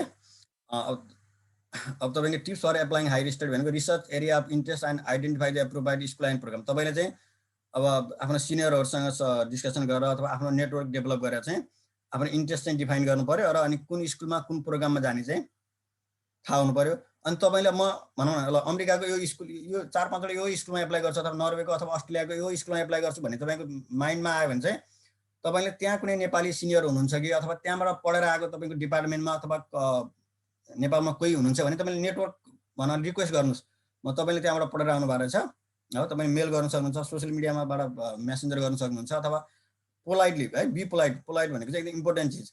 म त्यहाँ पढ्न जान्छु, मैले के गर्ने होला, बी अनेस्ट, मेरो यस्तो यस्तो ब्याकग्राउन्ड छ होइन, मेरो जिपिए यस्तो छ, मेरो पर्सेन्टेज यस्तो छ, म यस्तोमा इन्ट्रेस्ट के गर्ने होला भनेर तपाईँले चाहिँ त्यो खालको चाहिँ रिक्वेस्ट गर्नु, नेटवर्क बनाउनुहोस् हो। अनि अब म यहाँ एप्लाई गर्छु भन्ने भएपछि तपाईँले चाहिँ लेटर अफ रिकमेन्डेसनको रिक्वेस्ट गर्नुहोस् सरहरूसँग, अनि एप्लिकेसन स्टेटमेन्टहरू लेख्न थाल्नुहोस्। नर्मली यो चाहिँ 4th इयरको साथी भाइ बहिनीहरूलाई हो होइन। अब how to get a good letter of recommendation भने अब गुड लेटर अफ रिकमेन्डेसन पाउने मेन राम्रो कसरी पाउने भन्दा मेन चाहिँ तपाईँको चाहिँ तपाईँले ब्याचलर डिग्रीमा तपाईँको एक्टिभिटी चाहिँ भर पर्छ क्या। यदि कसैले अनेस्टली तपाईँलाई डिफाइन गर्यो भने त्यस कारणले गर्दाखेरि तपाईँले पढाइमा फोकस गर्नुहोस्, किनभने तपाईँको 4 वर्ष भनेको एकदम स्ट्रङ बेस हो क्या, स्ट्रङ फाउन्डेसन हो। 4 वर्ष तपाईँले राम्रोसँग पढ्नु भएर त्यसलाई तपाईँको एकाडेमिक रिसर्च अथवा अरू एकाडेमिक एक्टिभिटीमा तपाईँले इन्भल्भ गराउनु भएर तपाईँको इम्प्रेसन राम्रो, जिपिए चाहिँ एभरेज जिपिए मेन्टेन गर्नुभयो भने तपाईँले वर्ल्ड वाइड जहाँ जान ग्लोबल सिटिजनको लागि तपाईँको ढोका चाहिँ ओपन हुन्छ। त्यस कारणले गर्दा यो तपाईँको फेरि पनि मैले अलिकति फोकस गरेर तपाईँको 4 वर्ष भनेको चाहिँ हो हाम्रो क्यारियरको, हाम्रो चाहिँ प्रोफेसनल हाइली स्किल प्रोफेसनल क्यारियरको चाहिँ एक ठुलो फन्डामेन्टल चिज हो। तपाईँ केसीबाट ग्रेजुएट गइसकेपछि फेरि तपाईँ कतिपय कुराहरू मिस गर्नुभयो भने त्यो कुरा एचिभ गर्न सक्नु हुँदैन। त्यस कारण try your best while you are studying at KC है। त्यस कारणले गर्दाखेरि तपाईँले अब गुड लेटर अफ रिकमेन्डेसन पाउनको लागि चाहिँ प्रोफेसरलाई गएर रिक्वेस्ट गर्नु पर्यो, सरहरूलाई गएर अनि भन्नु पर्यो म चाहिँ यस्तो यस्तो युनिभर्सिटीमा एप्लाई गर्दैछु, मेरो ब्याकग्राउन्ड यस्तो छ, मैले तपाईँको यो कोर्सहरू, किनभने कतिपय अब पुल्चोकबाट सरहरू आउनुभयो भने तपाईँले पर्सनली नचिन्न पनि सक्नुहुन्छ। तपाईँको कोर्सहरू मैले यस्तो यस्तो ल्याएको थिएँ, तपाईँको कोर्समा मैले एसएसमा यति नम्बर पाएको थिएँ, फाइनलमा यति मार्क आएको छ, मैले यस्तो यस्तो प्रोजेक्ट गरेको छु, मलाई चाहिँ अलिक राम्रो रिकमेन्डेसन चाहियो सर भनेर रिक्वेस्ट गर्नुहोस् हो। यो कुराहरू त्यसमा हुन्छ। अनि त्यो हामीले अब पर्सनल स्टेटमेन्ट पनि लेख्नुपर्छ है। त्यो चाहिँ भिजाको लागि पनि चाहिन सक्छ अथवा त्यो चाहिँ फर्स्टली चाहिँ एडमिसन पाउनुको लागि पनि चाहिन्छ। त्यसमा तपाईँको कन्टेन्ट के हुनु पऱ्यो भने तपाईँको पर्पज अफ ग्रेजुएट स्टडी भनेको मास्टर किन पर्ने त चाहियो हुन्छ नि हो। तपाईँ अब ल्यान्डस्लाइडमा अथवा हजारमा पढ्न जानुहुन्छ भने अलिकति नेपालको ब्याकग्राउन्ड जोड्ने होला, नेपालमा यस्तो ल्यान्डस्लाइड यस्तो हजारहरू गइरहेछ, अथवा अर्थक्वेक पढ्नुहुन्छ भने 2015 को अर्थक्वेक जोड्नुहोस् हो। मैले कतिपय कुराहरू चाहिँ मैले देखेँ, म चाहिँ आफ्टर अर्थक्वेकमा फिल्डमा पनि गएँ, यसले गर्दा मलाई फर्दर स्टडी गर्न मन लाग्यो, यो कुरामा म जानु भनेर त्यसलाई तपाईँले ब्याकग्राउन्ड बनाउनु पर्यो। अनि त्यसपछि अनि अब नर्मली हामी चाहिँ के गर्छौँ भने स्टेटमा पर्पज लेख्दाखेरि कतिपय साथीहरूले मलाई रिभ्यू गर्दै भनेर दिनुहुन्छ। धेरै साथीहरू चाहिँ लागि एसए लेखा जस्तो लेख्नुहुन्छ है। त्यसमा चाहिँ तपाईँले हाई स्कुलमा के गर्ने कुराहरू लेख्नु पर्दैन। तपाईँ भनौँ न मास्टर चाहिँ वाटर रिसर्चमा गर्दैन हुन्छ, ब्याचलरमा चाहिँ स्ट्रक्चर रिलेटेड इलेक्टिभ लिनुभएको छ भने त्यो राख्नु जरुरी छैन क्या। तपाईँको रिलेटेड कोर्सहरूको बारेमा मात्रै राख्नुहुन्छ। अलिकति हामी चाहिँ अलिकति अनकन्भेन्सनल अथवा अलिकति, किनभने हामी डेभलपिङ कन्ट्रीको हो होइन, हाम्रो चाहिँ रिसर्च कस्तो हुन्छ होइन। अब कतिपय साथीहरूले यस्तो रिसर्च गरेँ भनेर पनि लेखिरहनुहुन्छ, तर हाम्रो चाहिँ बी अनेस्टबाट जे गरेछ त्यही कुरा चाहिँ तपाईँले त्यसमा लेख्नुपर्छ, नचाहिने कुराहरू चाहिँ तपाईँले एभोइड गर्नु होला। अब लास्ट प्रिपरेसन है। अब ब्याचलरमा चाहिँ फर्स्ट सेकेन्डबाट के प्रिपरेसन गर्ने भन्ने कुरा भयो। स्ट्रिम लाइन यो रिसर्च एरिया अफ इन्ट्रेस्ट अब म केमा जानेछु भनेर बिस्तारै थर्ड इयर फोर्थ इयरमा जाँदाखेरि आफ्नो कुराहरू चाहिँ डिफाइन गर्नुस्। Do your work by your self. सबभन्दा ठुलो हाम्रो कमजोरी भनेको के छ भने हामी प्रोजेक्टहरू एसाइनमेन्टहरू सबै कपी एन्ड पेस्ट गर्छौँ, तर मास्टर्स पढ्न आउनुभयो भने चाहिँ कपी एन्ड पेस्ट त गर्नु पाइएन। हो इभन प्रपोजल लेख्नुपर्छ, के कुराहरू गर्नुपर्छ, अनि भोलि तपाईँ के अरे तपाईँले के गर्नुभयो भने ल्याब गर्नुभयो, रिजल्ट आयो, त्यसलाई हामी एक्सप्लेनेसन गर्नै सक्दैनौँ। किनभने त मैले पिएचडीको अन्तिम वर्ष हुँदाखेरि केही मास्टर्स स्टुडेन्टलाई पनि मैले सुपरभाइज गरेको थिएँ। प्लस अहिले पनि म नेपालमा थापाथलीमा अर्थक्वेक अनि पुल्चोकमा जियोटेक पढिरहेको केही साथीहरूलाई चाहिँ भोलिन्टियरली होइन मैले हेल्प गरेर हुन्छु भनौँ न। कहिलेकाहीँ साथीहरूले सोध्नुहुन्छ, अनि मेन प्रब्लम रिजल्ट छ, एक्सप्लेनेसन गर्नै सक्दैन। किन त्यस्तो भयो भने ब्याचलरमा हामीले सबै के गर्यौँ, कपी एन्ड पेस्ट गरिदियौँ।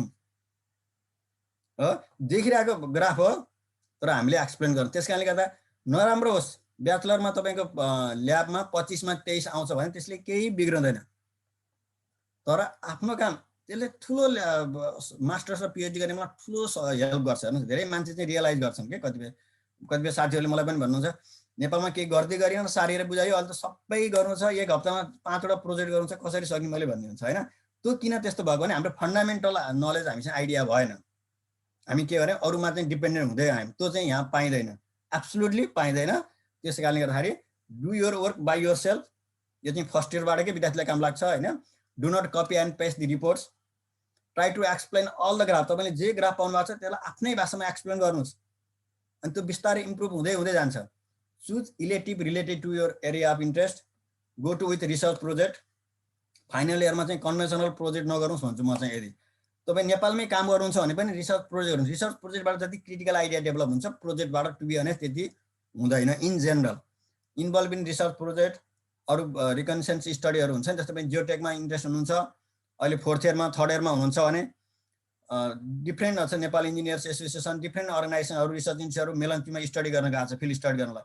तपाईँ पनि रिक्वेस्ट गर्नुहोस्, म पनि जान्छु आफ्नै साधन होला। म अब भनौँ न गभर्मेन्टको रुल्स एन्ड रेगुलेसनलाई त फलोअप गर्नु पऱ्यो, त्यसलाई मानेर तपाईँ जानुहोस्, त्यहाँको सिनियरहरूसँग पछि लाएर जानुहोस्। हो बरु तपाईँले अरू खाजा खाने 50-100 रुपियाँ बरु आफ्नो बाइकमा तेल हाल्नुहोस्, जानुहोस्। अनि त्यहाँ यो किन पुल किन यसरी भत्कियो, यो डेब्रिज त्यो सोध्नुहोस् क्वेसनहरू, त्यसले तपाईँलाई क्रिटिकल बनाउँछ क्या। त्यस्तो कुरामा चाहिँ हामी कहाँ धेरै अपर्च्युनिटीहरू छ। अनि राइट टेक्निकल रिपोर्ट, तपाईँले फोर्थ इयरमा रिसर्च गर्नुभएको छ भने टेक्निकल रिपोर्ट लेख्नुहोस् अथवा कन्फरेन्स पेपरहरू लेख्नुहोस्। लेख्ने कुरा चाहिँ एकदम हाम्रो चाहिँ कतिपय साथीहरू चाहिँ बोर्डिङको स्कुलको ब्याकग्राउन्डबाट आउनुहुन्छ, इङ्ग्लिस स्पिकिङ राम्रो छ, तर लेख्न दियो भने चाहिँ उहाँको लेखाइ पारा चाहिँ मिल्दैन। कतिपय कुरा टेक्निकल राइटिङ चाहिँ मिल्दैन। त्यस कारणले लेख्ने काम चाहिँ तपाईँ रिसर्च ल्याबोरेटरी रिपोर्टहरू आफैले लेख्नुभयो भने पनि त्यसले तपाईँको ठुलो हेल्प गर्छ। अनि मेन्टेन्स एकाडेमिक डिग्रीहरू, त्यो कुराहरू चाहिँ मेन्टेन गर्नु पऱ्यो। हो अब हामीले सिभिल इन्जिनियरले यो देखेको ग्राफ चाहिँ स्ट्रेस स्ट्रेन कर्भ हो नि है, सायद स्ट्रेन्थ अफ मेटेरियलमा हामीले ल्याब गर्नुभयो। अब मलाई लाग्दैन 25%ले आफै यो एक्सप्लेनेसन गर्नुभयो होला, तर यो कुराहरू चाहिँ हामीले हो यो lab report, assignment, projects are very crucial training for higher study. हेर्नुहोस्, किनभने हामीले रिसर्च गरेर यस्तो फिगरहरू आयो, एसाइनमेन्ट यस्तो फिगर आयो भने यसलाई एक्सप्लेन गर्नुपर्छ। यो हामीले धेरैचोटि एक्सप्लेन गरेर हुन्छ, तर मास्टर्समा आएर कुनै स्टुडेन्टलाई यस्तै खालको ग्राफ आयो भन्यो भने चाहिँ यसको एक्सप्लेनेसन यति जोर गरे हुन्छन् होइन। मेरो एक्सपिरियन्स नर्मली नेपालमै मास्टर गर्नुभएको साथीहरूबाट पेपरहरू रिभ्यू गरिदिनु अथवा थेसिस रिभ्यू गरिदिनु भनेर दिनुहुन्छ, यति जोरसँग एक्सप्लेन गर्नुहुन्छ। त्यो भनेको चाहिँ के भने हाम्रो ब्याचलरमा हामीले एकदम नेग्लिजेन्स गऱ्यौँ क्या, त्यसको असर चाहिँ पछाडिसम्म पऱ्यो। भनेको यसलाई राम्रोसँग एक्सप्लेन गर्नुहोस्। फर्स्ट ल्याबोरेटरी यही होला सायद, हुन त मेटेरियलको यताउतिको पनि हुन्छ। अनि सबै कुराहरू तपाईँको हाइड्रोलिकदेखि सबैको ल्याबलाई चाहिँ तपाईँले राम्रोसँग गर्नुभयो भने चाहिँ एकदम राम्रो ट्रेनिङ हुन्छ। मास्टरमा तपाईँले एकदम राम्रो गर्न सक्नुहुन्छ। मास्टरमा जति राम्रो गरेर तपाईँको फन्डिङको चान्स बढ्छ, स्कलरसिपको चान्स बढ्छ, तपाईँको लाइफ इजी हुन्छ क्या त्यसपछि। अब बाहिर के छ अपर्च्युनिटी भनेको, बाहिर चाहिँ हेर्नु एज अ सिभिल इन्जिनियरिङ चाहिँ वर्ल्ड वाइड चाहिँ एकदम धेरै अपर्च्युनिटी छ। हाम्रो नेपालमै भनौँ न केसी अथवा पुल्चोक अथवा अरू केयु पढेको थुप्रै मेरो अग्र साथीहरू, इभन मेरै साथीहरू चाहिँ संसारको ठुलो ठुलो युनिभर्सिटीमा एसिस्टेन्ट प्रोफेसर अथवा धेरै अग्रजहरू प्रोफेसरहरू इभन डिनहरू भइसक्नु भएको छ। हाम्रै नेपालमै ब्याचलर इन्जिनियरिङ गरेको साथीहरू, इभन मास्टर गरेको साथीहरू हो। हामी केही साथीहरू क्यानाडा अथवा अमेरिकाको राम्रै कन्सल्टिङ अथवा रिसर्च इन्स्टिट्युटमा ठुल्ठुलो प्रोजेक्टहरू लिड गरिरहेको छौँ।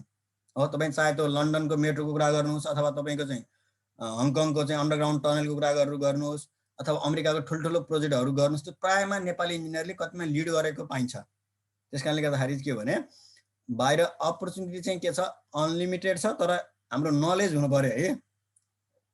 त्यो भन्दै गर्दा कतिपय साथीहरू चाहिँ राम्रै ब्याचलरमा राम्रै गरेका साथीहरू चाहिँ एकदम बाहिर आउने भनेर एकदम म भिसा लागेले गइहाल्छु भनेर आएर यहाँ चाहिँ राम्रोसँग मास्टर कम्प्लिट गर्न सकेर सर्भाइभल जब गरेर 10औं वर्ष सर्भाइभल जब गरेको मैले इन्जिनियर साथीहरू पनि देखिरहेको छु। I'm very sorry to say that. त्यस कारणले गर्दा तपाईँले ब्याकग्राउन्ड चाहिँ ब्याचलरमै बनाउनुपर्छ हो। अनि नेप्लिज इन्जिनियरहरू चाहिँ आर वर्किङ फर गभर्मेन्ट। संसारको अस्ट्रेलियादेखि अमेरिकादेखि सबै ठाउँमा गभर्मेन्टको ठुल्ठुलो प्रोजेक्टहरूमा पनि नेप्लिज इन्जिनियरहरूले काम गरिरहनु भएको छ। त्यसको लागि मोस्ट इम्पोर्टेन्ट भनेको नेटवर्किङ, अर्को इम्पोर्टेन्ट चिज भनेको नलेज। नलेज कहाँबाट आउँछ? ब्याचलर डिग्रीबाट। फन्डामेन्टल नलेज ब्याचलर डिग्रीबाट आउँछ है।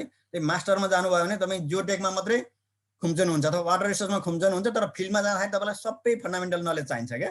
पिएचडीमा जानुभयो भने एउटा टपिकमा मात्रै खुम्चनुहुन्छ, तर फिल्डमा काम गर्ने बेला तपाईँलाई फेरि ब्याचलरकै नोटबुक पल्टाउनु पर्ने हुनसक्छ जस्तो पऱ्यो भने हो। त्यस कारणले गर्दाखेरि नलेज चाहियो। कम्युनिकेसन तपाईँले इम्प्रुभ गर्नु पऱ्यो। कम्युनिकेसन इम्प्रुभ गर्ने भनेको तपाईँ स्पिकअप गर्नु पऱ्यो, तपाईँले चाहिँ यस्तै प्रोग्रामहरू रन गर्नु पऱ्यो, तपाईँ रिसर्च पेपर कन्फरेन्स हुन्छ, जस्तै ग्रेजुएट कन्फरेन्स हुन्छ पुल्चोकमा, एनईएले गर्छ, थुप्रै सेमिनारहरू नेपालमा पनि लोकलाइज लेभलमा थुप्रै सेमिनार हुन्छ। त्यसमा तपाईँले आफ्नो कुराहरू राख्नु पऱ्यो अथवा गएर एटेन्ड गरेर सुन्नु पऱ्यो। अनि यो अनलाइनको अहिले थुप्रै जुमबाट चाहिँ थुप्रै सिरिजहरू हुन्छ, त्यो सुन्नु पऱ्यो। अनि अर्को त्यो knowledge, communication and tools. Tools भनेको अब हामी कहाँ डिग्री त हुन्छ, तर हामीलाई चाहिँ एउटा प्रोग्राम भनौँ न, हिजो अस्ति पनि नमान साक्य सरले भन्दै हुनुहुन्थ्यो सिभिल इन्जिनियर भएपछि अटोक्याडको सबै फन्डामेन्टल चिज जान्नै पर्छ, जिआइएस जान्नै पर्छ, तपाईँ वाटर रिसोर्समा जानुहुन्छ भने ह्याक्रास जान्नै पर्छ भन्नुहुन्थ्यो।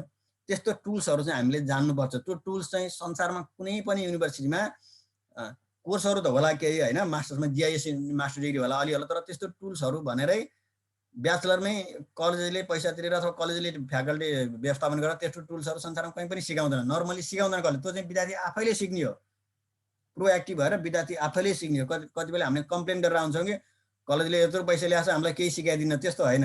कलेजले दिने भनेको त जुन करिकुलमभित्र भएको फन्डामेन्टल चिजहरू दिन्थ्यो, तपाईँ टुल्स सिकाउने भनेको चाहिँ आफैले सिक्ने हो, त्यो कुरा आफैले विकसित गर्ने हो होला। अब कलेजले तपाईँलाई टेक्निकल सपोर्ट दिएला, तपाईँले कुनै रिसोर्स खोज्नुभयो भने कम्प्युटर ल्याबहरू दिएला, त्यो चाहिँ द्याट्स अ प्लस पोइन्ट। तर के भने धेरै त किन तपाईँ त यस +2 पछिको राम्रो विद्यार्थी मध्ये पनि राम्रो विद्यार्थी हो नि त इन्जिनियरिङ भने, त्यो भनेको आफै गर्नुपर्ने हुन्छ कतिपय कुराहरू है। अनि conclusions, develop critical thinking, creativity, problem solving, self confidence and intellectual independence. यो डेभलप गर्ने मेजर भनेको चाहिँ तपाईँ ब्याचलर लेभलमै हो। Lots of opportunity available for higher study, enhance your knowledge, communication and engineering skill. Civil engineering is one of the highly demanded occupation in our. Thank you.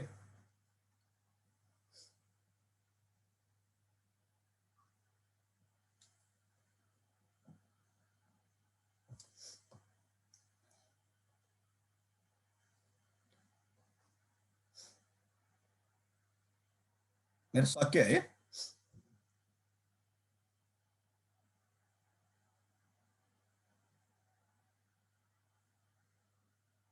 मैले आवाज सुनिरहेको छैन, सायद नबोल्नु भएको के अथवा मेरो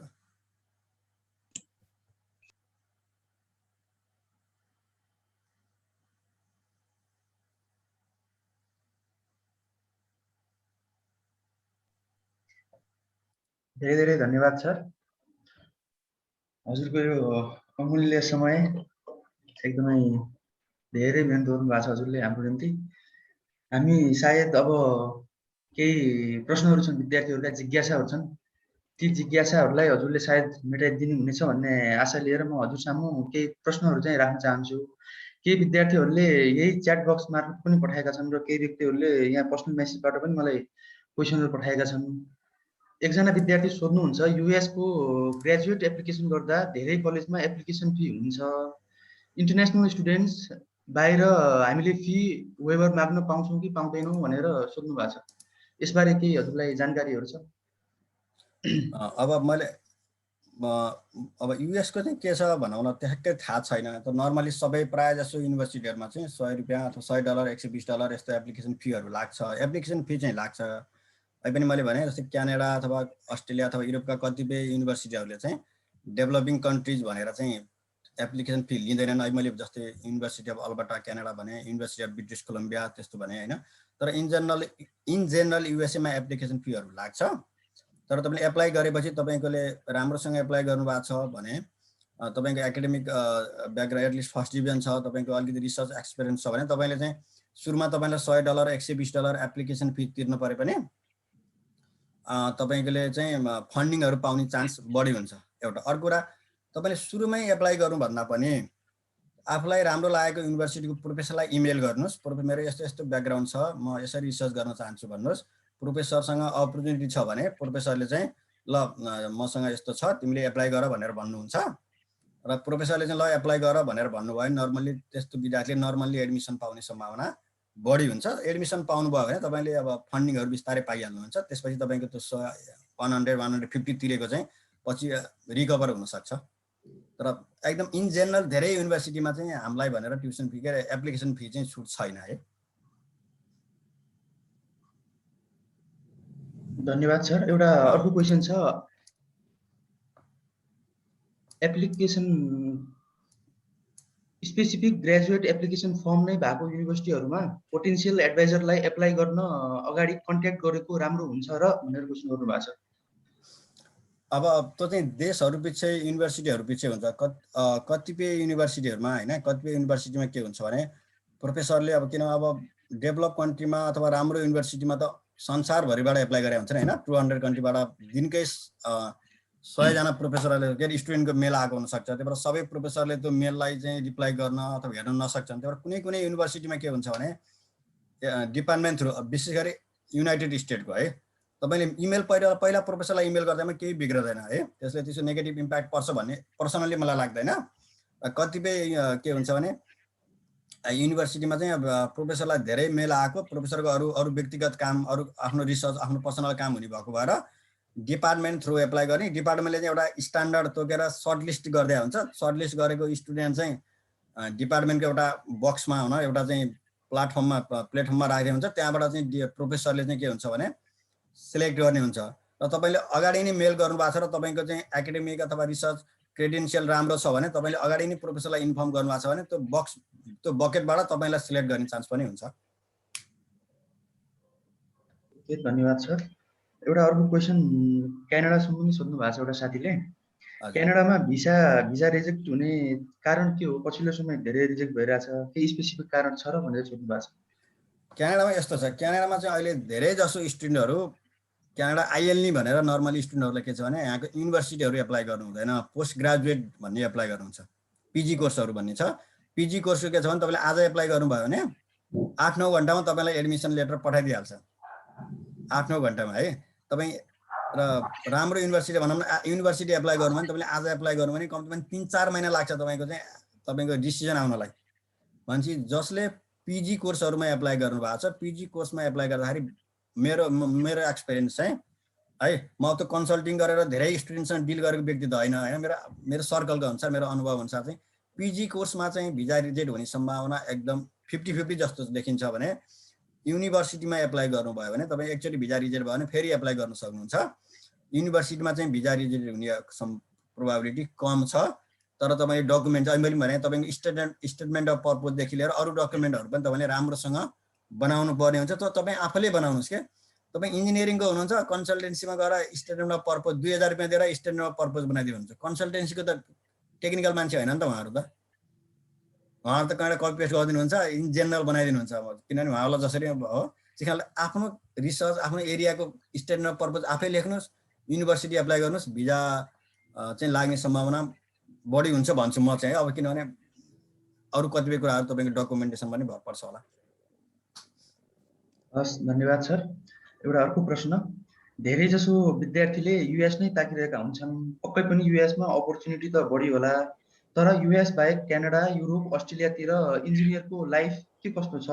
हजुरलाई जानकारी भएको कुरा सेयर गरिदिनु प्लिज भनेर भन्नुभएको छ एउटाजना विद्यार्थीले। उहाँले भनेको ठिकै हो।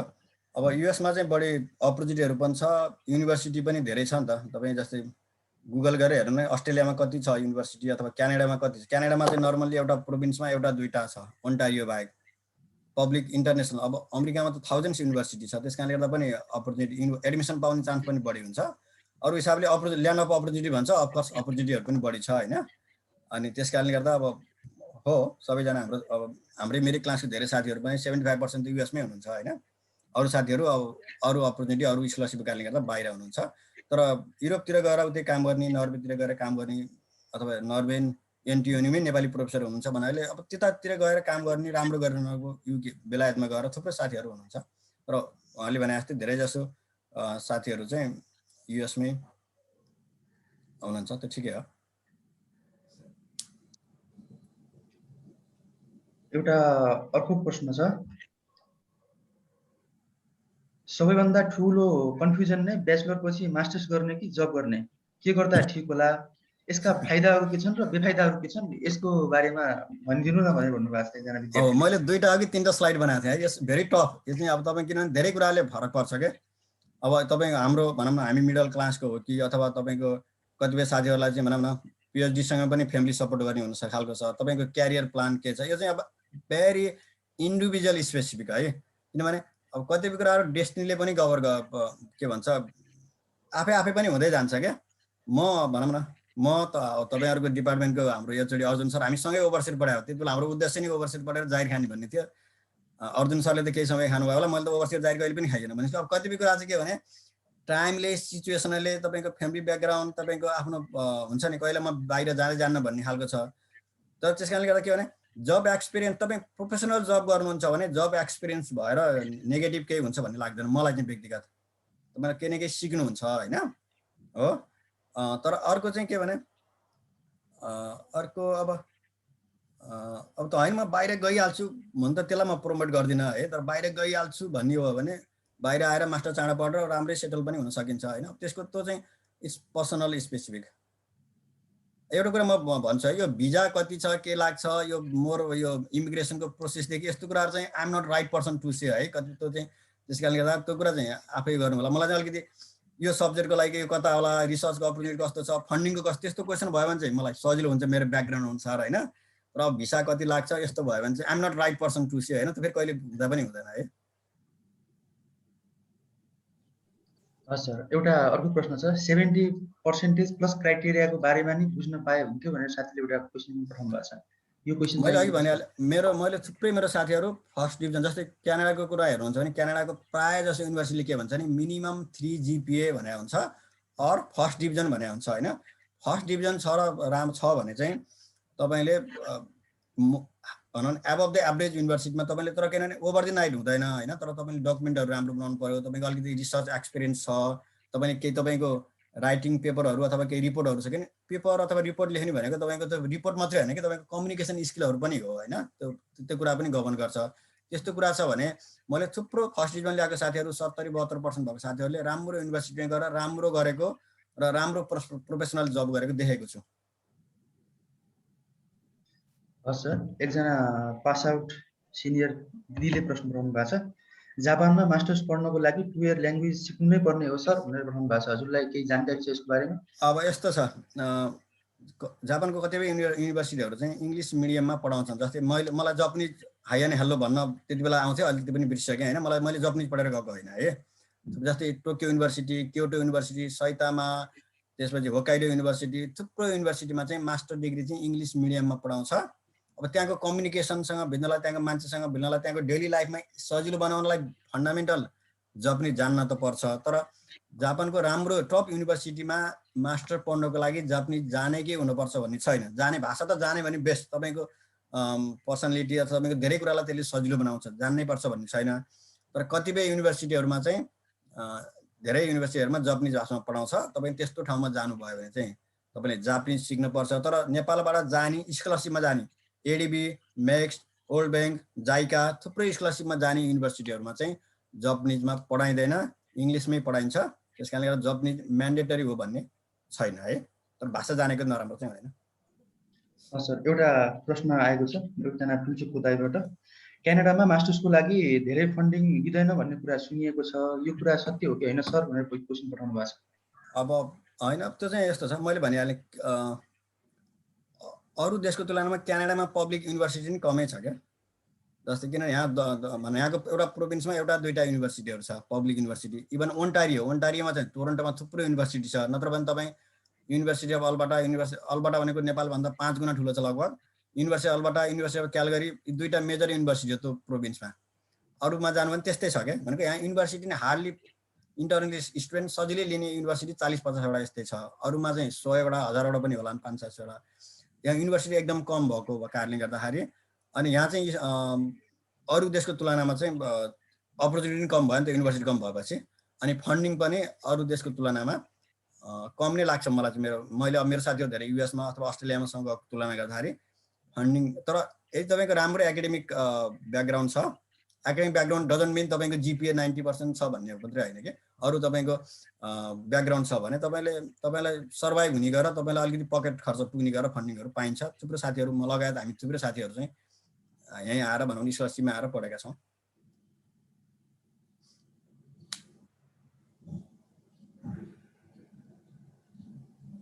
एउटा एकदमै नेपाली समाजमा धेरै नै चर्चित हुने क्वेसन, नेपालमा पढेको त बाहिर गएर कामै लाग्दैन, जति पढे पनि बाहिर गएर भाडा माझ्ने नै हो भने भन्छन्। एकदमै चर्चित क्वेसन के। अस्ट्रेलियामा गयो इन्जिनियरहरू डक्टरहरू भाडा माझी राख्नु भनेर भन्छन्। यो कतिको सत्य हो? यो के हो? यहाँको यो ब्याचलर्स लेभल कम्प्लिट गर्दैन सक्ने खालको हो कि विद्यार्थी नै त्यस्तो पढेर हो कि के छ यसमा? मैले मेरो आजको जति पनि तपाईँले कति याद गर्नुभयो, आजको मेरो जति पनि प्रेजेन्टेसन यही क्वेसनलाई एड्रेस गरेमा फोकस छ क्या। तपाईँको ब्याचलरमा तपाईँले राम्रोसँग एकाडेमिक एक्टिभिटी गर्नुभयो, राम्रोसँग जिपिए मेन्टेन गर्नुभयो हो। जस्तै अब हाम्रो मानसिकता के छ भने पुल्चोकमा राम्रो विद्यार्थी हुन्छन्, पुल्चोकले पाए। म होइन, केसी पढेको मेरै अग्रसर मेरै ब्याचका साथीहरू, हामीभन्दा सिनियर साथीहरू, थुप्रो साथीहरूले ओल्डको राम्रो कन्सल्टिङ कम्पनीमा, राम्रो युनिभर्सिटीमा एसिस्टेन्ट प्रोफेसर हुनुहुन्छ हो। त्यहीँ के सरहरूले पढाउनु भएको। हाम्रो हिरेन्द्रमान सके सर हाम्रो सरकै विद्यार्थीहरू हुनुहुन्छ, राम्रो ठाउँमा गएर राम्रो अपर्च्युनिटी पाउनुहुन्छ। त्यस कारणले गर्दा तपाईँले आफूलाई कसरी एप्लाई गर्नुहुन्छ, तपाईँ बाहिर जाने भनेर हो। मैले अहिले पनि भनिहालेँ, कुनै कलेजले आज एप्लाई गरे भने भोलि एडमिसन दिन्छ, त्यसको त्यो पढाइको न क्यारियर पर्सपेक्टिभ हुन्छ न त्यसको कुनै प्रोफेसनल पर्सपेक्टिभ हुन्छ। तपाईँ यहाँ आउनुहुन्छ, सर्भाइभल गर्नु पर्यो हो, अनि तपाईँले अरू काम गर्नु पर्यो। तर तपाईँले ब्याचलर राम्रोसँग गर्नुभएको छ, तपाईँले एप्लिकेसनको प्रिपरेसन राम्रोसँग गर्नुभएको छ भने तपाईँले कुनै दिन पनि एक दिन पनि तपाईँले सर्भाइभल हुनको लागि अरू नर्मल काम गर्नु पर्दैन। तपाईँले एकाडेमिक युनिभर्सिटीमा पढ्ने, फन्डिङमा पढ्ने, स्कलरसिपमा पढ्ने, तपाईँले कन्फरेन्सहरूमा हो थुप्रो देशहरू भिजिट गर्ने, अनि त्यसपछि तपाईँले चाहिँ तपाईँको फाइनल डिफेन्स नहुँदै तपाईँलाई जब अफर आएर थुप्रो साथीहरूले काम गर्नुभएको छ। एकजना दुईजना होइन, 100औं त्यस्तो साथीहरू हुनुहुन्छ। तर तपाईँले कसरी प्रिपेयर गर्नुहुन्छ भन्ने हो। त्यस कारणले मैले अहिले पनि भनिहालेँ, ब्याचलरबाटै तपाईँले आफूलाई प्रिपेयर गर्दै जानुपर्छ। त्यो कुरा चाहिँ एकदम त्यो अनि नेपालमै मास्टर्स गरेर, इभन नेपालमै पिएचडी, पुल्चोकमै पिएचडी गरेर आएर यहाँ आएर राम्रो जब गर्ने साथीहरू हुन्छ। त्यो पढाइको मान्यता छैन भन्ने कुरा चाहिँ एब्सोल्युटली त्यो रङ हो। त्यो चाहिँ तपाईँको आफ्नो पर्सनल विकनेस हो क्या, म त्यसरी भन्छु। हस्, धन्यवाद सर। एकजना आर्किटेक्चर पढिरहेको स्टुडेन्टबाट क्वेसन आएको छ, आर्किटेक्चरको लागि मास्टर्स गर्न कुन कन्ट्री राम्रो छ हजुरको विषयमा भनेर क्वेसन सोध्नु भएको छ। अब त्यो चाहिँ अब ठ्याक्कै हुन, अब सायद केसीमै आर्किटेक्चरमा बाहिर पढेर आउनुभएको हाम्रो भाइस प्रिन्सिपल म्याम हुनुहुन्छ, डिपार्टमेन्टमा सायद धेरै जस्तो हङकङ अथवा राम्रो देशहरू पढेर आउनुभएको सरहरू म्यामहरू हुनुहुन्छ होइन, सायद उहाँहरूलाई चाहिँ बढी आइडिया हुन्छ होला होइन। तर अब देशभन्दा पनि युनिभर्सिटी अब तपाईँलाई प्रायः जर्मनतिर पनि गइरहेको हुन्छ अर्बन प्लानिङहरू पढ्न, सिङ्गापुर जानुहुन्छ होइन, युएस पनि जानुभएको छ। अब यो यही नै भन्ने एउटै कुराले एउटै देशले पनि यही नै हुन्छ भन्ने जस्तो लाग्दैन होइन। तपाईँले अब युनिभर्सिटीहरू रोज्नुहोस्, आफ्नो रिसर्च एरियाहरू खोज्नुहोस् होइन। मेन चाहिँ युनिभर्सिटीमा डिपेन्ड गर्छ भन्ने लाग्छ। अब मैले जस्तै नर्मली अब हामी हाइड्रो पावर भन्ने बित्तिकै नर्वे बुझ्छौँ, तर त्यति सजिलै अर्बन प्लानिङ भन्ने बित्तिकै यो कन्ट्री भन्ने हुन्छ छ भन्ने चाहिँ मैले चाहिँ बुझेको छैन होइन। तर यसको तपाईँलाई बेस्ट सजेसन चाहिँ तपाईँको कलेजमै भएका फ्याकल्टीहरूले दिनुहुन्छ, किन मैले देखाएको छु धेरै सरहरू बाहिर पढेर त्यहाँ जानुभएको छ। एउटा अर्को प्रश्न,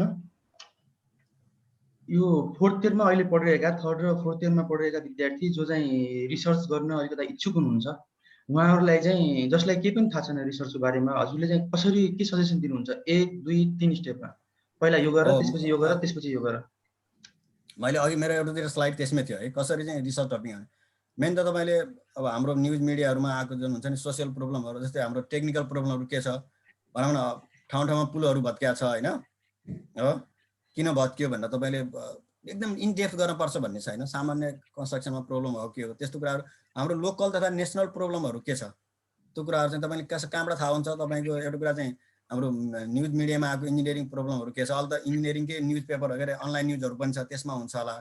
अर्को तपाईले फाइनल इयरमा कसैले रिसर्च प्रोजेक्ट गरेका छन् उहाँहरुको डिफेन्समा जाने अथवा इभन पुल्चोकको मास्टर्स पीएचडी को डिफेन्सहरुमा जाने अथवा तपाईको सिनियर्सहरु जसले मास्टर पढ्नु भएको छ नेपालमा विदेशमा कहाँ पढ्नु भएको छ उहाँहरुसँग तपाईले डिस्कसन गर्ने किनभने त्यो आफैबाट आउने चीज हैन कि तपाईले जति बढी डिस्कसन गर्नुभयो जति बढी त्यसपछि डिपार्टमेन्टमै मास्टर गरिरहनुको सरहरु हुनुहुन्छ मास्टर पढेको सरहरु हुनुहुन्छ होला डिपार्टमेन्टमै अब हामी कहाँ एडभाइजरहरु हाम्रो नरेन्द्र सरदेखि अरु सिनियर एडभाइजर हुनुहुन्छ अब उहाँले चाहिँ स्वयं मास्टर्स स्टुडेन्टहरुलाई सुपरभाइज गर्नुभएको छ 10औं पीएचडी स्टुडेन्टलाई सुपरभाइजर गर्नुभएको छ भने हाम्रो डिपार्टमेन्टमै सरहरु पनि हुनुहुन्छ हो अथवा पुल्चोकको सरहरु कोही आउनुहुन्छ भने किनभने कतिपय बाहिरबाट विद्यावारिधि गरेर आएको सरहरु त्यहाँ केसीमा पनि पढाउनुहुन्छ उहाँहरुलाई सोध्नु भनेको तपाई इन्टरेक्सन हुने कुराहरु हो अर्को कुरा चाहिँ हाम्रो अनि प्लस मन्थली सिरिजहरु मैले भनिहालेँ एनईले पनि यस्तो प्रोग्रामहरु गरिरहेको हुन्छ नेपाल जियोटेक्निकल सोसाइटीले गरेको हुन्छ अरु स्ट्रक्चरल इन्जिनियर थुप्रो अर्गनाइजेसनहरुले यस्तो प्रोग्रामहरु गरेर अहिले त झन् यो जुमको ले गर्दाखेरि धेरै यस्तो प्रोग्राम हुन्छ त्यसमा जाने अनि तपाईले चाहिँ आइडिया चाहिँ ट्रिगर गर्ने भनेको अरूबाट नि ट्रिगर गर्ने हो मोर इन्टरेक्टिभ हुनु पर्यो एउटा प्रश्न छ म पेट्रोलियम एन्ड ओइल एक्सट्र्याक्सन लाइनमा मास्टर गर्न चाहन्छु हामी सिभिलले क्यानाडामा यो कुराहरु पढ्न मिल्छ कि मिल्दैन सर भनेर भन्नुभएको छ नपाउँछ ब्याचलर सिभिल इन्जिनियरिङ गरेर माइनिङ अथवा पेट्रोलियम अथवा ओइलमा रिसर्च गरेको त्यो कुरा थुप्रो छ नर्मली बाहिर चाहिँ त्यति धेरै कतिपय युनिभर्सिटीहरुमा के हुन्छ नि ब्याचलर फिजिक्स गरेको छ भने मास्टर इन्जिनियरिङ गर्न पाउँछ के ब्याचलर जियोलोजी गरेको छ भने मास्टर्स सिभिल इन्जिनियरिङमा पीएचडी सिभिल इन्जिनियरिङमा गर्न पाउँछ तपाई साइन्सको ब्याकग्राउन्ड भएको मान्छे हो भने मास्टर पीएचडी चाहिँ साइन्स रिलेटेड अथवा एप्लाइड साइन्स रिलेटेड अर्को सब्जेक्टमा गर्नलाई तपाईको स्ट्रङ ब्याकग्राउन्ड छ भने त्यसरी रोकिँदैन अब तपाईले पार्टिकुलर एकजना व्यक्तिले पाउँछ कि पाउँदैन भन्ने कुरा त मैले भन्न सक्दिनँ तर इन जेनरल चाहिँ ब्याचलर सिभिल इन्जिनियरिङ गरेको मान्छेले मास्टर्समा माइनिङमा अथवा पेट्रोलियममा गरिरहेका छन् त्यो नपाउने भन्ने चाहिँ हुँदैन अब सायद यो सेसनको लगभग अन्तिम प्रश्न हुन्छ होला ब्याचलर्स पछि डाइरेक्ट पीएचडी गर्न मिल्छ कि मिल्दैन र यो ब्याचलर्स पछि मास्टर्स गर्ने त्यसपछि एमफिल गर्ने त्यसपछि पीएचडी गर्ने कुराहरुमा फरक कतिको हुन्छ र मास्टर्स नै नगरिकन पीएचडी गर्ने कुराहरुमा के कतिको फरक हुन्छ भनेर सोध्नु भएको छ यता क्यानाडामा अस्ट्रेलियामा इभन युएसमा चाहिँ तपाईको ब्याचलरमा एकदम राम्रो स्ट्रङ एकाडेमिक ब्याकग्राउन्ड छ राम्रो जीपीए छ तपाईको रिसर्च एक्सपिरियन्स छ भने तपाईलाई चाहिँ नर्मली यहाँ के गर्छन् भने ग्रेजुएट स्टुडेन्ट भनेर एडमिसन गराउँछ ग्रेजुएट भनेको चाहिँ मास्टर्स पनि ग्रेजुएट स्टुडेन्ट हो पीएचडी पनि ग्रेजुएट स्टुडेन्ट नै हो अनि तपाईले चाहिँ तपाईको एकदम राम्रो एकाडेमिक ब्याकग्राउन्ड छ र तपाईले राम्रो काम गर्नुभएको छ भने तपाईलाई मास्टर्सको डिफेन्स नगराइकन सोझै पीएचडी को डिफेन्स पनि कतिपय युनिभर्सिटीहरुले गराउँछ त्यो गरिरहेछन् तर नेपालको हकमा चाहिँ नेपालमै फर्केर काम गर्दाखेरि यो हाम्रो इक्विभ्यालेन्सी गर्दा चाहिँ कहिलेकाहीँ यो हाम्रो टियुको समकक्षता गर्दाखेरि कहिलेकाहीँ प्रब्लम चाहिँ आइरहेछ त्यस्तो विद्यार्थीहरुलाई तर ब्याचलर पछि पीएचडी गर्नुभएको साथीहरु पनि थुप्रो हुनुहुन्छ इभन कोरियामा अथवा कतिपय इन्टिग्रेटेड प्रोग्राम भनेर सोझै ब्याचलर पछि सोझै पीएचडी पनि कतिपय युनिभर्सिटीले गराउँछ अब एमफिल चाहिँ पीएचडी गर्नलाई एमफिल तपाईको स्ट्रङ ब्याकग्राउन्ड छ भने चाहिँ एटलिस्ट टेक्निकल 4 इयर्स ब्याचलर गरेको इन्जिनियरिङको मान्छेले पीएचडी गर्नलाई एमफिलै गर्नुपर्छ भन्ने चाहिँ मैले धेरै जना पीएचडी गरेको साथीले एमफिल गरेको देखाएको छैन अब यो ह्युम्यानिटिजतिर अरूतिर अथवा नेपालमै पीएचडी गर्नलाई सायद ब्याचलरमा 3 इयर्स हुन्छ होला त्यति रिसर्चको ब्याकग्राउन्डहरु त्यस्तो कुराहरु हुँदैन होला त्यसपछि एमफिल गर्नुहुन्छ होला तर मैले राम्रो यता इन्जिनियरिङमा चाहिँ पीएचडी गर्नलाई एमफिलै गरेको भन्ने चाहिँ मैले गर्नुपर्छ भन्ने मलाई लाग्दैन पर्सनली चाहिँ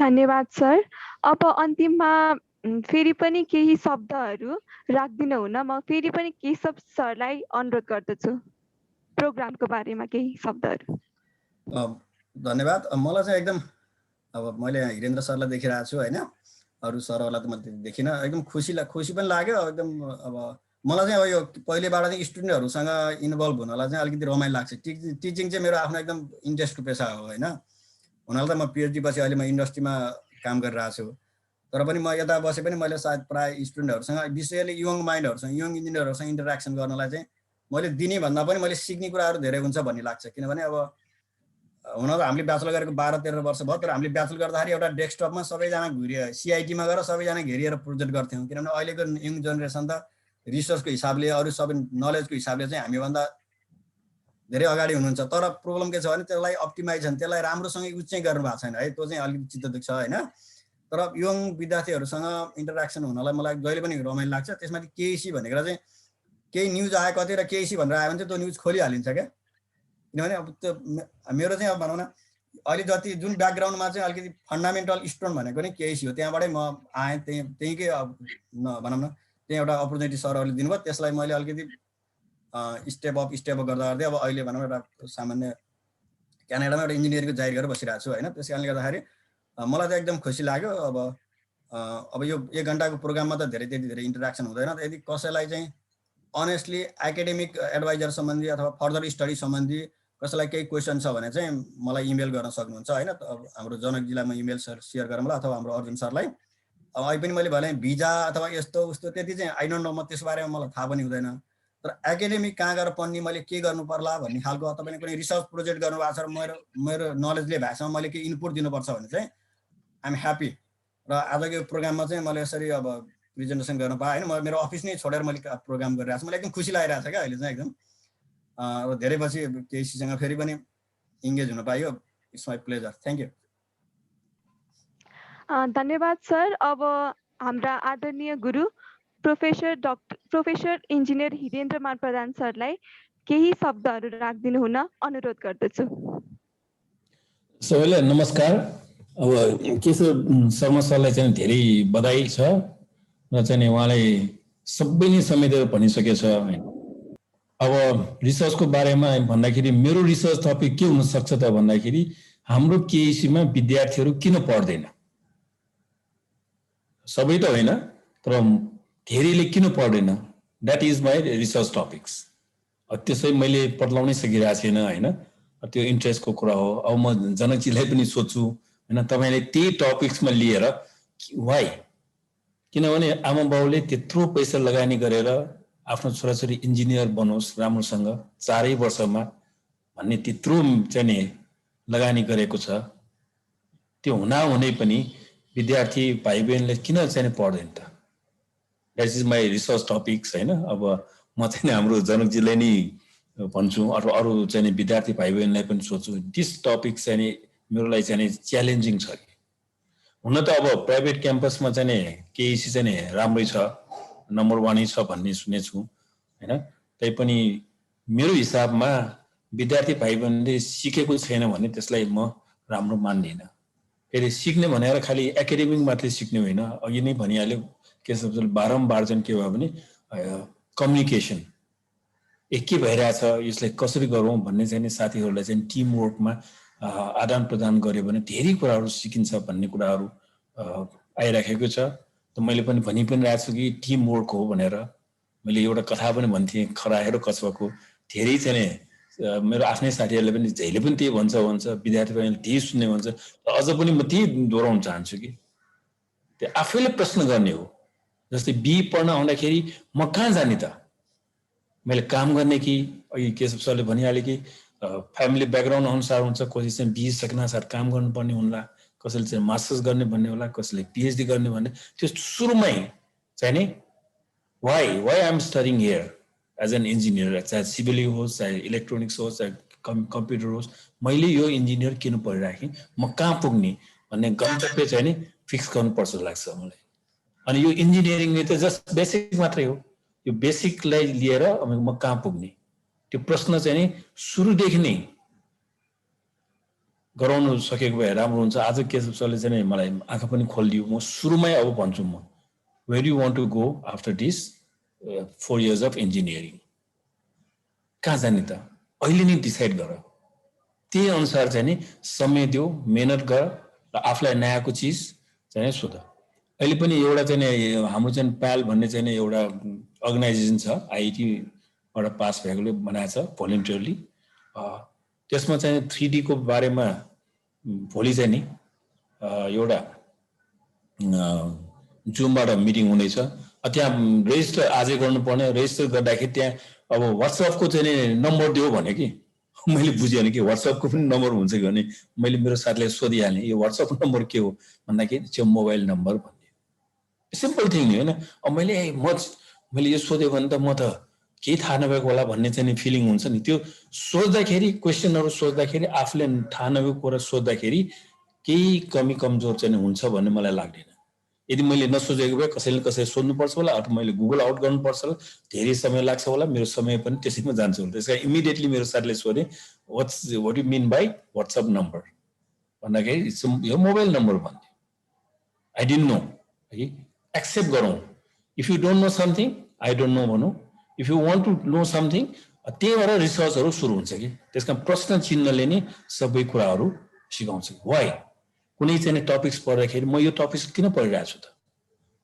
इभन चाहिँ यो अस्ति चाहिँ एउटा इलेक्ट्रिकलको साथी चाहिँ ले चाहिँ केही समय पढाएर फेरि चाहिँ बाहिर पढिराखेकोले प्रश्न चिन्ह गर्नु पर्यो कि। इभन म्याथमेटिक्स नै पढिरहेको छ, यो इक्वेसन मैले किन पढ्नु पर्यो त भन्दाखेरि त्यो गुगल आउटमा चाहिँ गुगल गऱ्यो भने धेरै कुराहरू सिक्दो रहेछ। वाइ यो चाहिँ हुन्छ नि अब डिफ्रेन्ट कम्प्लेक्स नम्बरदेखि लिएर, हुन त मैले इन्जिनियरिङ पढ्दाखेरि पनि मैले कहिल्यै सोधेन यो वाइ भनेर, तर उसले चाहिँ किन भन्यो कि वाइ यो इक्वेसन मैले किन पढिरहेको छु त। सायद टिचरलाई थाहा छ भने टिचरलाई चाहिँ भन्ला, होइन भने गुगल आउट गर्ला, अथवा कसैले चाहिँ सोध्यो भने चाहिँ त्यो भन्छ कि फोरियर सिरिज भन्ने पढाउँछ। यो फोरियर सिरिज कहाँनिर एप्लाई हुन्छ र कसरी एप्लाई हुन्छ, कसरी यसको एप्लिकेसनमा जान्छ। अब हाम्रो चाहिँ के भने अलिकति पढाइमा एप्लिकेसनमा हामी अलि ध्यान दिँदैनौँ कि।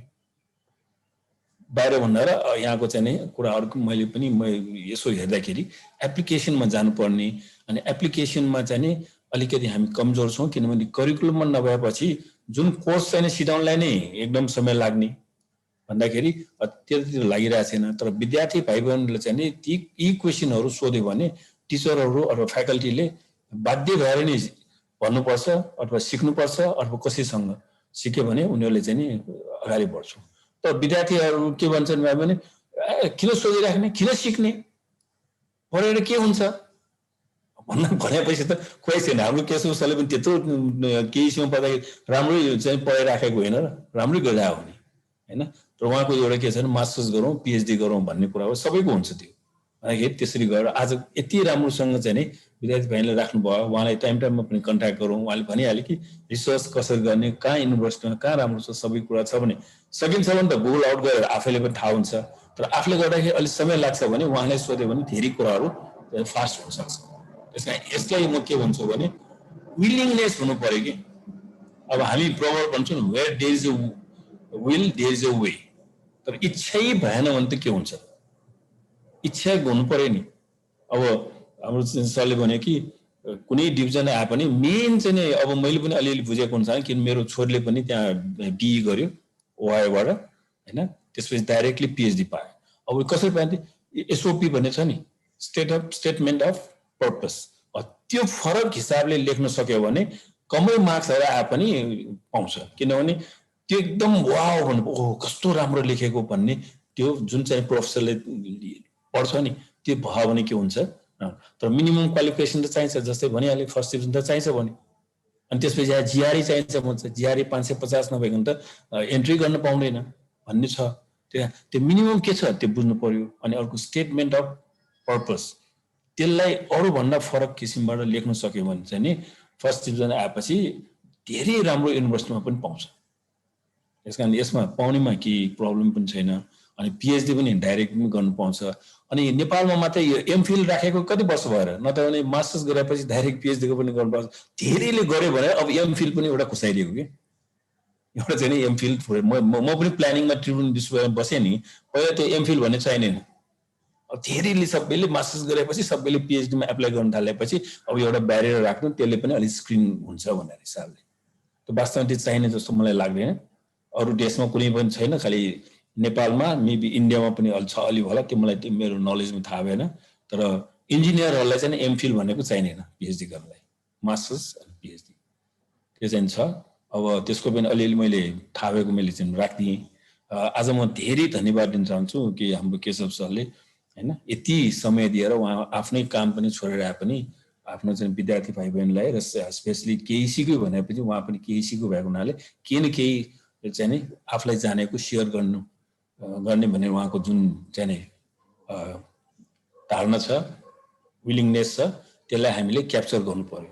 र टाइममा शेषालाई म रिक्वेस्ट गर्छु उहाँलाई चाहिँ विभिन्न समयमा अथवा अनि उहाँको साथीहरू पनि छ भने या अरू केही कोही छ भने विभिन्न समयमा एउटा वान वे अदर किन हामीले पढिरहेको छौँ, के गरे पनि हुन्छ भन्ने यस्तो किसिमको चाहिँ नि डेलिबरेसनले, यस्तो किसिमको जुन कम्युनिकेसनले हाम्रो विद्यार्थी भाइ पनि ती बेला रिसर्च हो कि यस्तो किसिम भयो भने अलि चाहिँ नि मोटिभेटेड अथवा होइन इन्सपायर भएर हाम्रो विद्यार्थी भाइले सबै पढ्न थाल्छ भन्ने मलाई लाग्छ। त्यसमा once again I am very much चाहिँ नि impressed by his program and I wish him a great success in his field of work र केएसीलाई पनि समय समय आएर इन्सपायर गरिदिनुहुन्छ भने म यति रिक्वेस्ट गरेर धेरै समय भएको हुना नत्र भने त म धेरै कुरा गर्ने पछिमा थिएँ, तर समय कम भएको हुनाले I am once again I will be thanking you Keshav sir and शेषाले पनि मलाई 2-4 शब्द भन्न दियो, त्यसलाई पनि धन्यवाद। र यो प्रोग्राम चाहिँ यसरी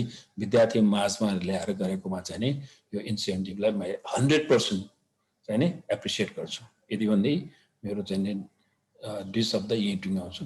धन्यवाद र केशव सरलाई धेरै धेरै चाहिँ नि बधाई तथा चाहिँ नि वेलकम भन्न चाहन्छु। Thank you. धन्यवाद सर। अब हाम्रा शेषा केएसीका अध्यक्ष जनकराज अवस्थी ज्यूलाई केही शब्दहरू राखिदिनु हुन अनुरोध गर्दछु। धन्यवाद श्रेया सर। केही भन्दै हुनुहुन्थ्यो केशव सर? मैले अलिकति हुनलाई हामी यो अन्त्यतिर गएँ, 1-2टा क्वेसनहरू देखेँ मैले च्याट बक्समा होइन, मैले यसलाई चाहिँ एड्रेस गरिदिन्छु है एकदम सर। किनभने उहाँहरूलाई यो यदि सुन्नुभयो यो एन्सर भएन भने अलि नमजा लाग्ला होइन।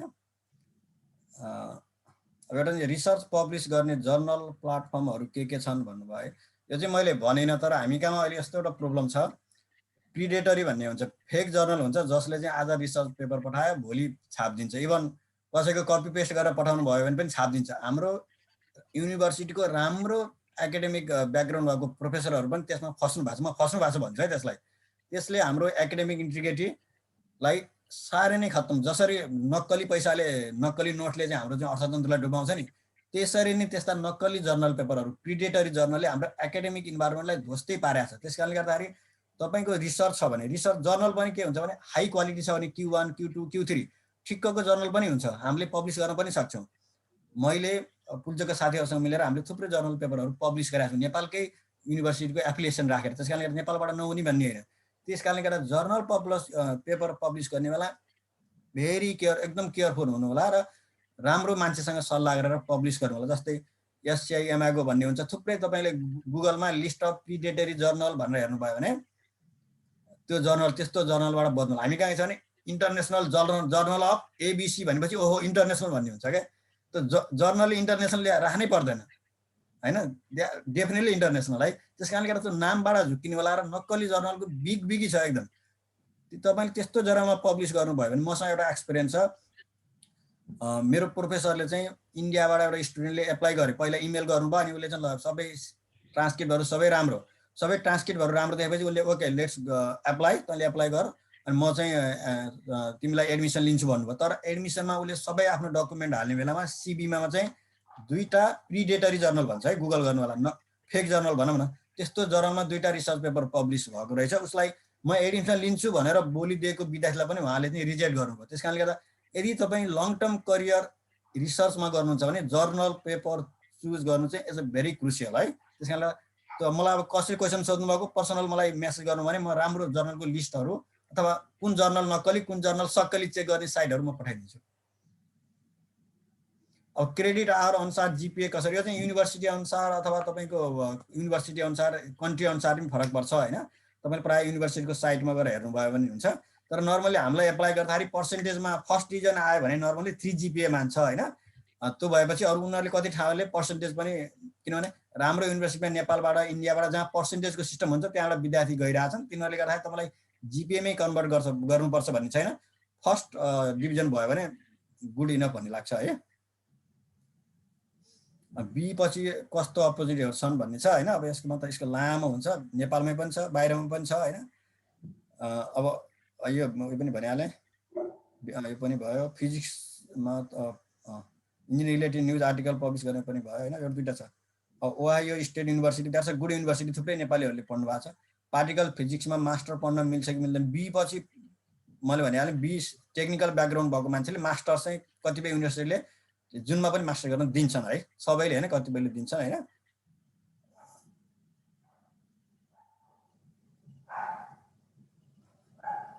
ब्याक लागेकोले कति बेफाइदा हुन्छ, ब्याक लागेरै मास्टर्स नपाउने भन्ने चाहिँ हुँदैन। यदि तपाईँको एभरेज चाहिँ फर्स्ट डिभिजन छ भने त्यसले अब कुनै युनिभर्सिटीले कुनै प्रोफेसरले अलिकति कन्सर्न त गर्छन्, तर तपाईँले नपाउने तपाईँको ढोकै क्लोज भन्ने चाहिँ मलाई लाग्दैन हो। तपाईँको अपर्च्युनिटी छ है। त्यति नै हो क्वेसन है त। ल मैले कमसेकम के एउटा दुईवटा क्वेसन किन बाँकी राख्ने भनेर। थ्याङ्क यू है। मैले एउटा यसमा थप है, एउटा चाहिँ के भने यो साउथ डकोटामा इलेक्ट्रिकल इन्जिनियरिङमा चाहिँ नि अब हाम्रो सर हुनुहुन्छ त्यहाँ, यहाँको सर त्यहाँ पनि इन्भल्भ भइराखेको इनुमान ताम्राका सर। त्यति बेला एउटा विद्यार्थीको 19वटा ब्याक पेपर थियो हैन, अनि सबै क्लियर गर्यो, फर्स्ट डिभिजन आएछ। अनि उसले चाहिँ के भयो भने मलाई चाहिँ रेकमेन्डेसन दियो भनेर इनुमान सर कहाँ जानुभयो। अनि इनुमान सरले त के भन्यो, ओ यस्तो चाहिँ ब्याक पेपर आयो, मैले कसरी चाहिँ यो दिउँ। अनि मैले इनुमान सरले के रिक्वेस्ट गरेँ भने हिजो उसको यो कन्डिसन भएको यति ब्याक पेपर छ भने पनि लेखिदिनुहोस्, र उसले यसरी क्लियर गर्यो भने एउटै सेमेस्टरमा अलङ विथ रेगुलर उसले 1900वटा ब्याक पेपर एकैचोटि पनि क्लियर गर्यो। त्यो पनि लेखिदिनुहोस्। त्यो लेखेपछि नर्मली चाहिँ बाहिरको प्रोफेसर यिनीहरूले हिजो के गरेको उसलाई मतलब छैन, आज उसको चाहिँ पर्फर्मेन्स के छ त्यसमा धेरै हेर्छ उनीहरूले भनेर चाहिँ लेख्नु भने उहाँले रिकमेन्ड गर्नुभयो। उहाँले मजाले चाहिँ साउथ डकोटामा इलेक्ट्रिकलमा मास्टर्स गरेर त्यहाँ काम गरेर गइरहेको छ। त्यस कारण चाहिँ यो जस्तो भने अघि नै भने एकाडेमिसियनले रियल कुराहरू भनिदिनु पर्यो। तर हामी नेपालीहरूको धेरै हेजिटेसन हुनु रहेछ कि अब यस्तो नराम्रो यस्तो गरेकोले यसो किन भन्ने चाहिँ हुँदो रहेछ। तर मेरो आफ्नो सोचाइ के भयो भने हिजो के भयो भने आज उसले के गरिरहेछ र उसको पर्फर्मेन्स के छ त्यसरी लेख्यो भने के हुन्छ भने धेरै पाउँछ जस्तो लाग्यो। इभन मैले आइआइटी मद्रासमा पढ्दाखेरि पनि एउटा प्रोफेसरले एउटा चाहिँ विद्यार्थीको लेखे यस्तो लेखिदियो, त्यो देखाए पनि थियो मलाई उस साथीले, I don't need to recommend him. मैले उसलाई रेकमेन्ड गर्नुपर्ने स्थिति नै छैन। उसको चाहिँ जुन चाहिँ पर्फर्मेन्स उनको ग्रेड यिनीहरूले हेर्दाखेरि स्वयंले उसले त्यति एटेम्प गरिसक्यो भनेर चाहिँ जस्ट 5-6 लाइन्स लेखिदियो, त्यसले पनि पाएको। अनि त्यहाँ गएर उसले यति राम्रो गरे कि त्यो प्रोफेसरलाई हरेक वर्ष चाहिँ 2 जना विद्यार्थी तिमीले पठाइदियो चाहिँ जहिले पनि सेभ रहेछ। तर उसले पठाउँदाखेरि राम्रो पठाउँछ उसले। अहिले पनि हाम्रो साउथ डकोटामा चाहिँ इनुमान सरले जति पनि इलेक्ट्रिकल इन्जिनियर सबैले पढाएर राम्रो गरिरहेछ। 35-40 जनाले त मास्टर्स गरेर काम पनि गरिरहेछ, कसैले त पिएचडी पनि गरिसकेको छ। यी कुराहरू छन्। त्यस कारण चाहिँ यो इट डिपेन्ड्स हैन हाउ यु परफर्म एन्ड कसरी रेकमेन्ड पाउँछ भनेर। त्यस कारण निराश हुनुपर्ने छैन ब्याक पेपर। तर एउटा युनिभर्सिटीमा हामीले 2 इयर्स चाहिँ नि यहाँ केइसीमा गर्ने 2 इयर्स चाहिँ विल्बरह्याम्पटन इङ्ल्यान्डमा गराउनु भनेर ब्याक पेपर भएकोलाई पनि हामीले पठाउँदाखेरि पास त भइसकेको थियो, ब्याक पेपरलाई लिने हो भन्यो भने 2 इयर्समै ब्याक भयो त क्लियर गर्यो 1 सेमेस्टर पछि। नत्र 2 इयर्स चाहिँ हाम्रो विल्बरह्याम्पटनमा हाम्रो चाहिँ एउटा एमओयू थियो, तर उनीहरूले ब्याकको नलिनु भएछ। अनि त्यो फर्दर मैले गरेँ। मेरो मेन इन्ट्रेस्ट के हो भने इन्ट्रेस्ट नभएर फेल हुने हो कि विद्यार्थीहरू आफैमा इन्ट्रेस्ट भने कहिले पनि फेल हुने। एकचोटि फेल भए म किन फेल भएँ त भन्ने उसले प्रश्न गर्यो भने पक्कै पनि उसले चाहिँ राम्रो गर्छ भन्ने मेरो धारणा हो। त्यसकारण ब्याक पेपर भएर वरिड हुनुपर्ने छैन, तर हाउ यु परफर्म। मलाई किन ब्याक लाग्यो भनेर आफैले प्रश्न गर्नु, that itself is a research जस्तो पनि लाग्यो स्मल थिङ्समा। Thank you. Thank you sir. अब म इन्जिनियर हर्षिकेश कुमार कर्ण सरलाई सिभिल डिपार्टमेन्टको तर्फबाट केही शब्दहरू राखिदिनु हुन अनुरोध गर्दछु। Thank you. अब यहाँ उपस्थित हुनुभएका हाम्रो प्रिन्सिपल सर तथा हाम्रो केशव शर्मा सर लगायत अब सिसाका पदाधिकारीहरू, हाम्रो मेरा प्यारा भाइ बहिनी स्टुडेन्टहरू, यो बडो राम्रो प्रोग्राम अर्गनाइज गरेछ सिसाले। अब यो चाहिँ प्रायः जस्तो के हुने गर्छ भने यो एउटा क्वेरी जस्तो रहन्छ कि मैले नि आफूले पर्सनली फेस गरेको हाम्रो स्टुडेन्टहरू अब पास आउट हुने बेला वा पास आउट भइसकेपछि अब कसरी एप्लाई गर्ने, के गर्ने, कहाँ छ के अपर्च्युनिटी है, कुन फिल्डलाई कता राम्रो छ, त्यस्तो क्वेरिजहरू चाहिँ युजुअली आइराख्ने कि। अब यस्तो क्वेरिजहरूलाई एकदमै राम्रो तरिकाले हाम्रो केशव सर रिप्रेजेन्ट गर्नुभएको छ। अब यो चाहिँ पक्कै पनि सबैको लागि एउटा फ्रुटफुल नलेज जस्तो चाहिँ हुन्छ है। अनि यसले गर्दा चाहिँ अब आफ्नो क्यारियर कसरी डेभलप गर्ने है, कुन कन्ट्रीमा कुन युनिभर्सिटीमा कसरी आफ्नो फर्दर स्टडीहरूलाई कन्टिन्यू गर्ने भन्ने पक्कै पनि सबैले नलेज चाहिँ पाइसकेको छ। अब सँगसँगै मेरो पनि अब केही कुराहरू कन्फ्युजन्सहरू हुन सक्थ्यो, त्यो पनि मेरो क्लियर भएको छ। हाम्रो केशव सरले धेरै कुरा गर्नुभएछ है। So I want to thank Sesha and Keshav sir for presenting these beautiful experiences है।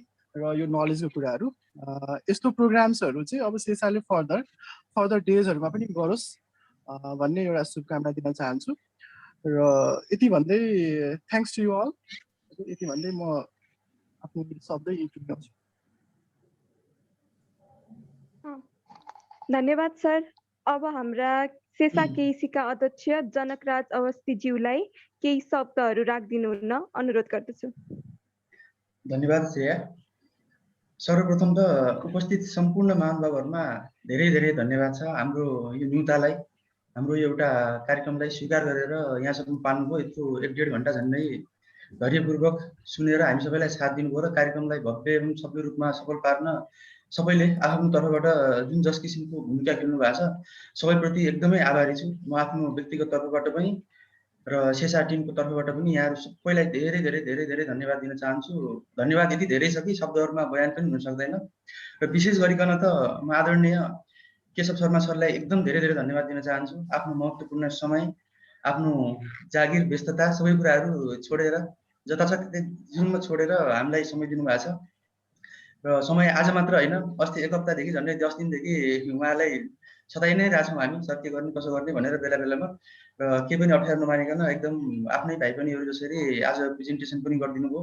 सबै कुराहरू आफ्नो एक्सपिरियन्सदेखि लिएर हरेक कुराहरू सेयर गरिदिनु भयो। त्यसको लागि धेरै धेरै आभारी छु। हामी सबै विद्यार्थीको तर्फबाट हजुरलाई एकदमै धेरै धेरै धन्यवाद छ र सबैभन्दा ठुलो कुरा सहभागी विद्यार्थी साथीहरूलाई पनि धेरै धेरै धन्यवाद दिन चाहन्छु। यहाँ फर्स्ट इयरदेखि लिएर पास आउटसम्म र केएसीदेखि लिएर विभिन्न किसिमका विद्यार्थीहरू हुनुहुन्छ। विभिन्न कलेजबाट पनि यहाँ पाल्नु भएको छ। काठमाडौँ भ्यालीभित्र मात्र होइन, आउट अफ भ्यालीका विद्यार्थी साथीहरू पनि हुनुहुन्छ यो सेसनमा र सँगै हामीले हेरिरहेका थियौँ फेसबुकमा झन्डै 40-50 जनासम्म पनि लाइभ पुगेको थियो र अहिले हाम्रो जुम सेसनमा म्याक्सिमम पिकमा चाहिँ 100 जना चाहिँ पुग्नु भएको थियो र लगभग हाम्रो 100-150 जना विद्यार्थीहरूले प्रत्यक्ष रूपमा यो कार्यक्रमलाई चाहिँ हेरिराख्नु भएको थियो भनेपछि एउटा सायद फ्रुटफुल नै रह्यो जस्तो लाग्छ र विशेष गरिकन म आदरणीय चेयरम्यान सर प्राध्यापक इन्जिनियर हिरेन्द्रमान प्रधानज्यूलाई विशेष रूपमा धन्यवाद दिन चाहन्छु। अरू बेला सेसामा म आफू पनि लगभग 3 वर्ष बसेँ, यो 4थो वर्ष हो र पहिला कसो हुने गर्थ्यो ती कुराहरू छँदैछन् र अहिले चाहिँ अब सरको तर्फबाट एकदमै पोजिटिभ किसिमको एउटा भाइब्स चाहिँ मैले महसुस आफ्नो व्यक्तिगत रूपमा पनि गरेको छु। हामीलाई सर यतिकै बस्नै दिनुहुन्न कि पछाडिबाट धक्का दिएर ल गर्नु पर्यो भनेर बाहिरबाट पुसअप गर्नेदेखि लिएर होइन एउटा हाम्रो पोजिटिभ भाइब्स र एउटा छाया बन्ने काम चाहिँ आदरणीय हिरेन्द्रमान सरले बनिराख्नु भएको छ। एकदमै खुसी लागिरहेको छ र एउटा एनर्जीको सोर्स पनि उहाँ हुनुहुन्छ हाम्रो निम्ति। अहिले त विशेष गरिकन चेयरम्यान सरकै पहलमा धेरै कुराहरू हामीले गर्न सक्यौँ र विशेष गरिकन सिभिल डिपार्टमेन्टको तर्फबाट पनि एकदमै राम्रो पोजिटिभ इम्प्याक्ट हामीमाथि छ। सरहरूले पनि एकदमै मोटिभेट गरिराख्नु भएको छ यी एकाडेमिक कुराहरू र एक्स्ट्रा कुराहरू गर्नुको निम्ति पनि र उहाँहरू दुवैजनालाई फेरि पनि धेरै धेरै धन्यवाद दिन चाहन्छु र भोलि हाम्रो अटोक्याडको वर्कसप सुरु भइरहेको छ। झन्डै नेपालभरिबाट डिफ्रेन्ट काइन्ड अफ कलेजेसहरू युनिभर्सिटीहरूबाट विद्यार्थीहरूले एप्लाई पनि गर्नु भएको छ र केसीबाट म्याक्सिमम विद्यार्थीहरू हुनुहुन्छ। लगभग 250 जना हामीसँग रेजिस्टर्ड हुनुहुन्छ मेम्बरहरू, फर्म भर्नेहरू। भोलिबाट हाम्रो 3:30 बजेबाट चाहिँ हाम्रो सेसन सुरु भइरहेको छ। अटोक्याड वर्कसपको लगभग 5 to 6 डेज हामी रन गर्नेछौँ र यसमा पनि कसैले फर्म भर्नु भएको छैन भने यु क्यान फिल अप है, हामीसँग फर्महरू एभाइलेबल छ। हजुरहरू भोलि जोइन हुन सक्नुहुन्छ र भोलि पनि कार्यक्रम छ हाम्रो 3:30 बजे। आज जो उपस्थित हुनुहुन्छ सबैलाई फेरि पनि चुले निम्ता छ, सबैजना भोलि 3:30 बजे आइदिनु होला र अब फेरि पनि आदरणीय केशव सरलाई फेरि पनि धेरै धेरै धन्यवाद भन्दै र सम्पूर्ण उपस्थित सम्पूर्ण महानुभावहरूलाई धेरै धेरै धन्यवाद भन्दै फेरि पनि हाम्रो भेट यसरी नै हुनेछ र यो कोरोना कहर ठिक भइसकेपछि हामी प्रत्यक्ष रूपमा भेट्न पाउनेछौँ भन्ने एउटा आशा शुभेच्छा लिएर भगवानसँग यी कुराहरू कामना गर्दै आजलाई भने हामी कार्यक्रम सायद टुङ्ग्याउन गइरहेका छौँ। सम्पूर्ण उपस्थित महानुभावहरूलाई फेरि पनि धन्यवाद टक्राउँदै दशौँलाई जोडेर नमस्कार भन्दै सम्पूर्णलाई हार्दिक नमस्कार र प्राविधिक साथीहरूलाई कार्यक्रम टुक्राइदिनु हुन हार्दिक अनुरोध गर्दछु।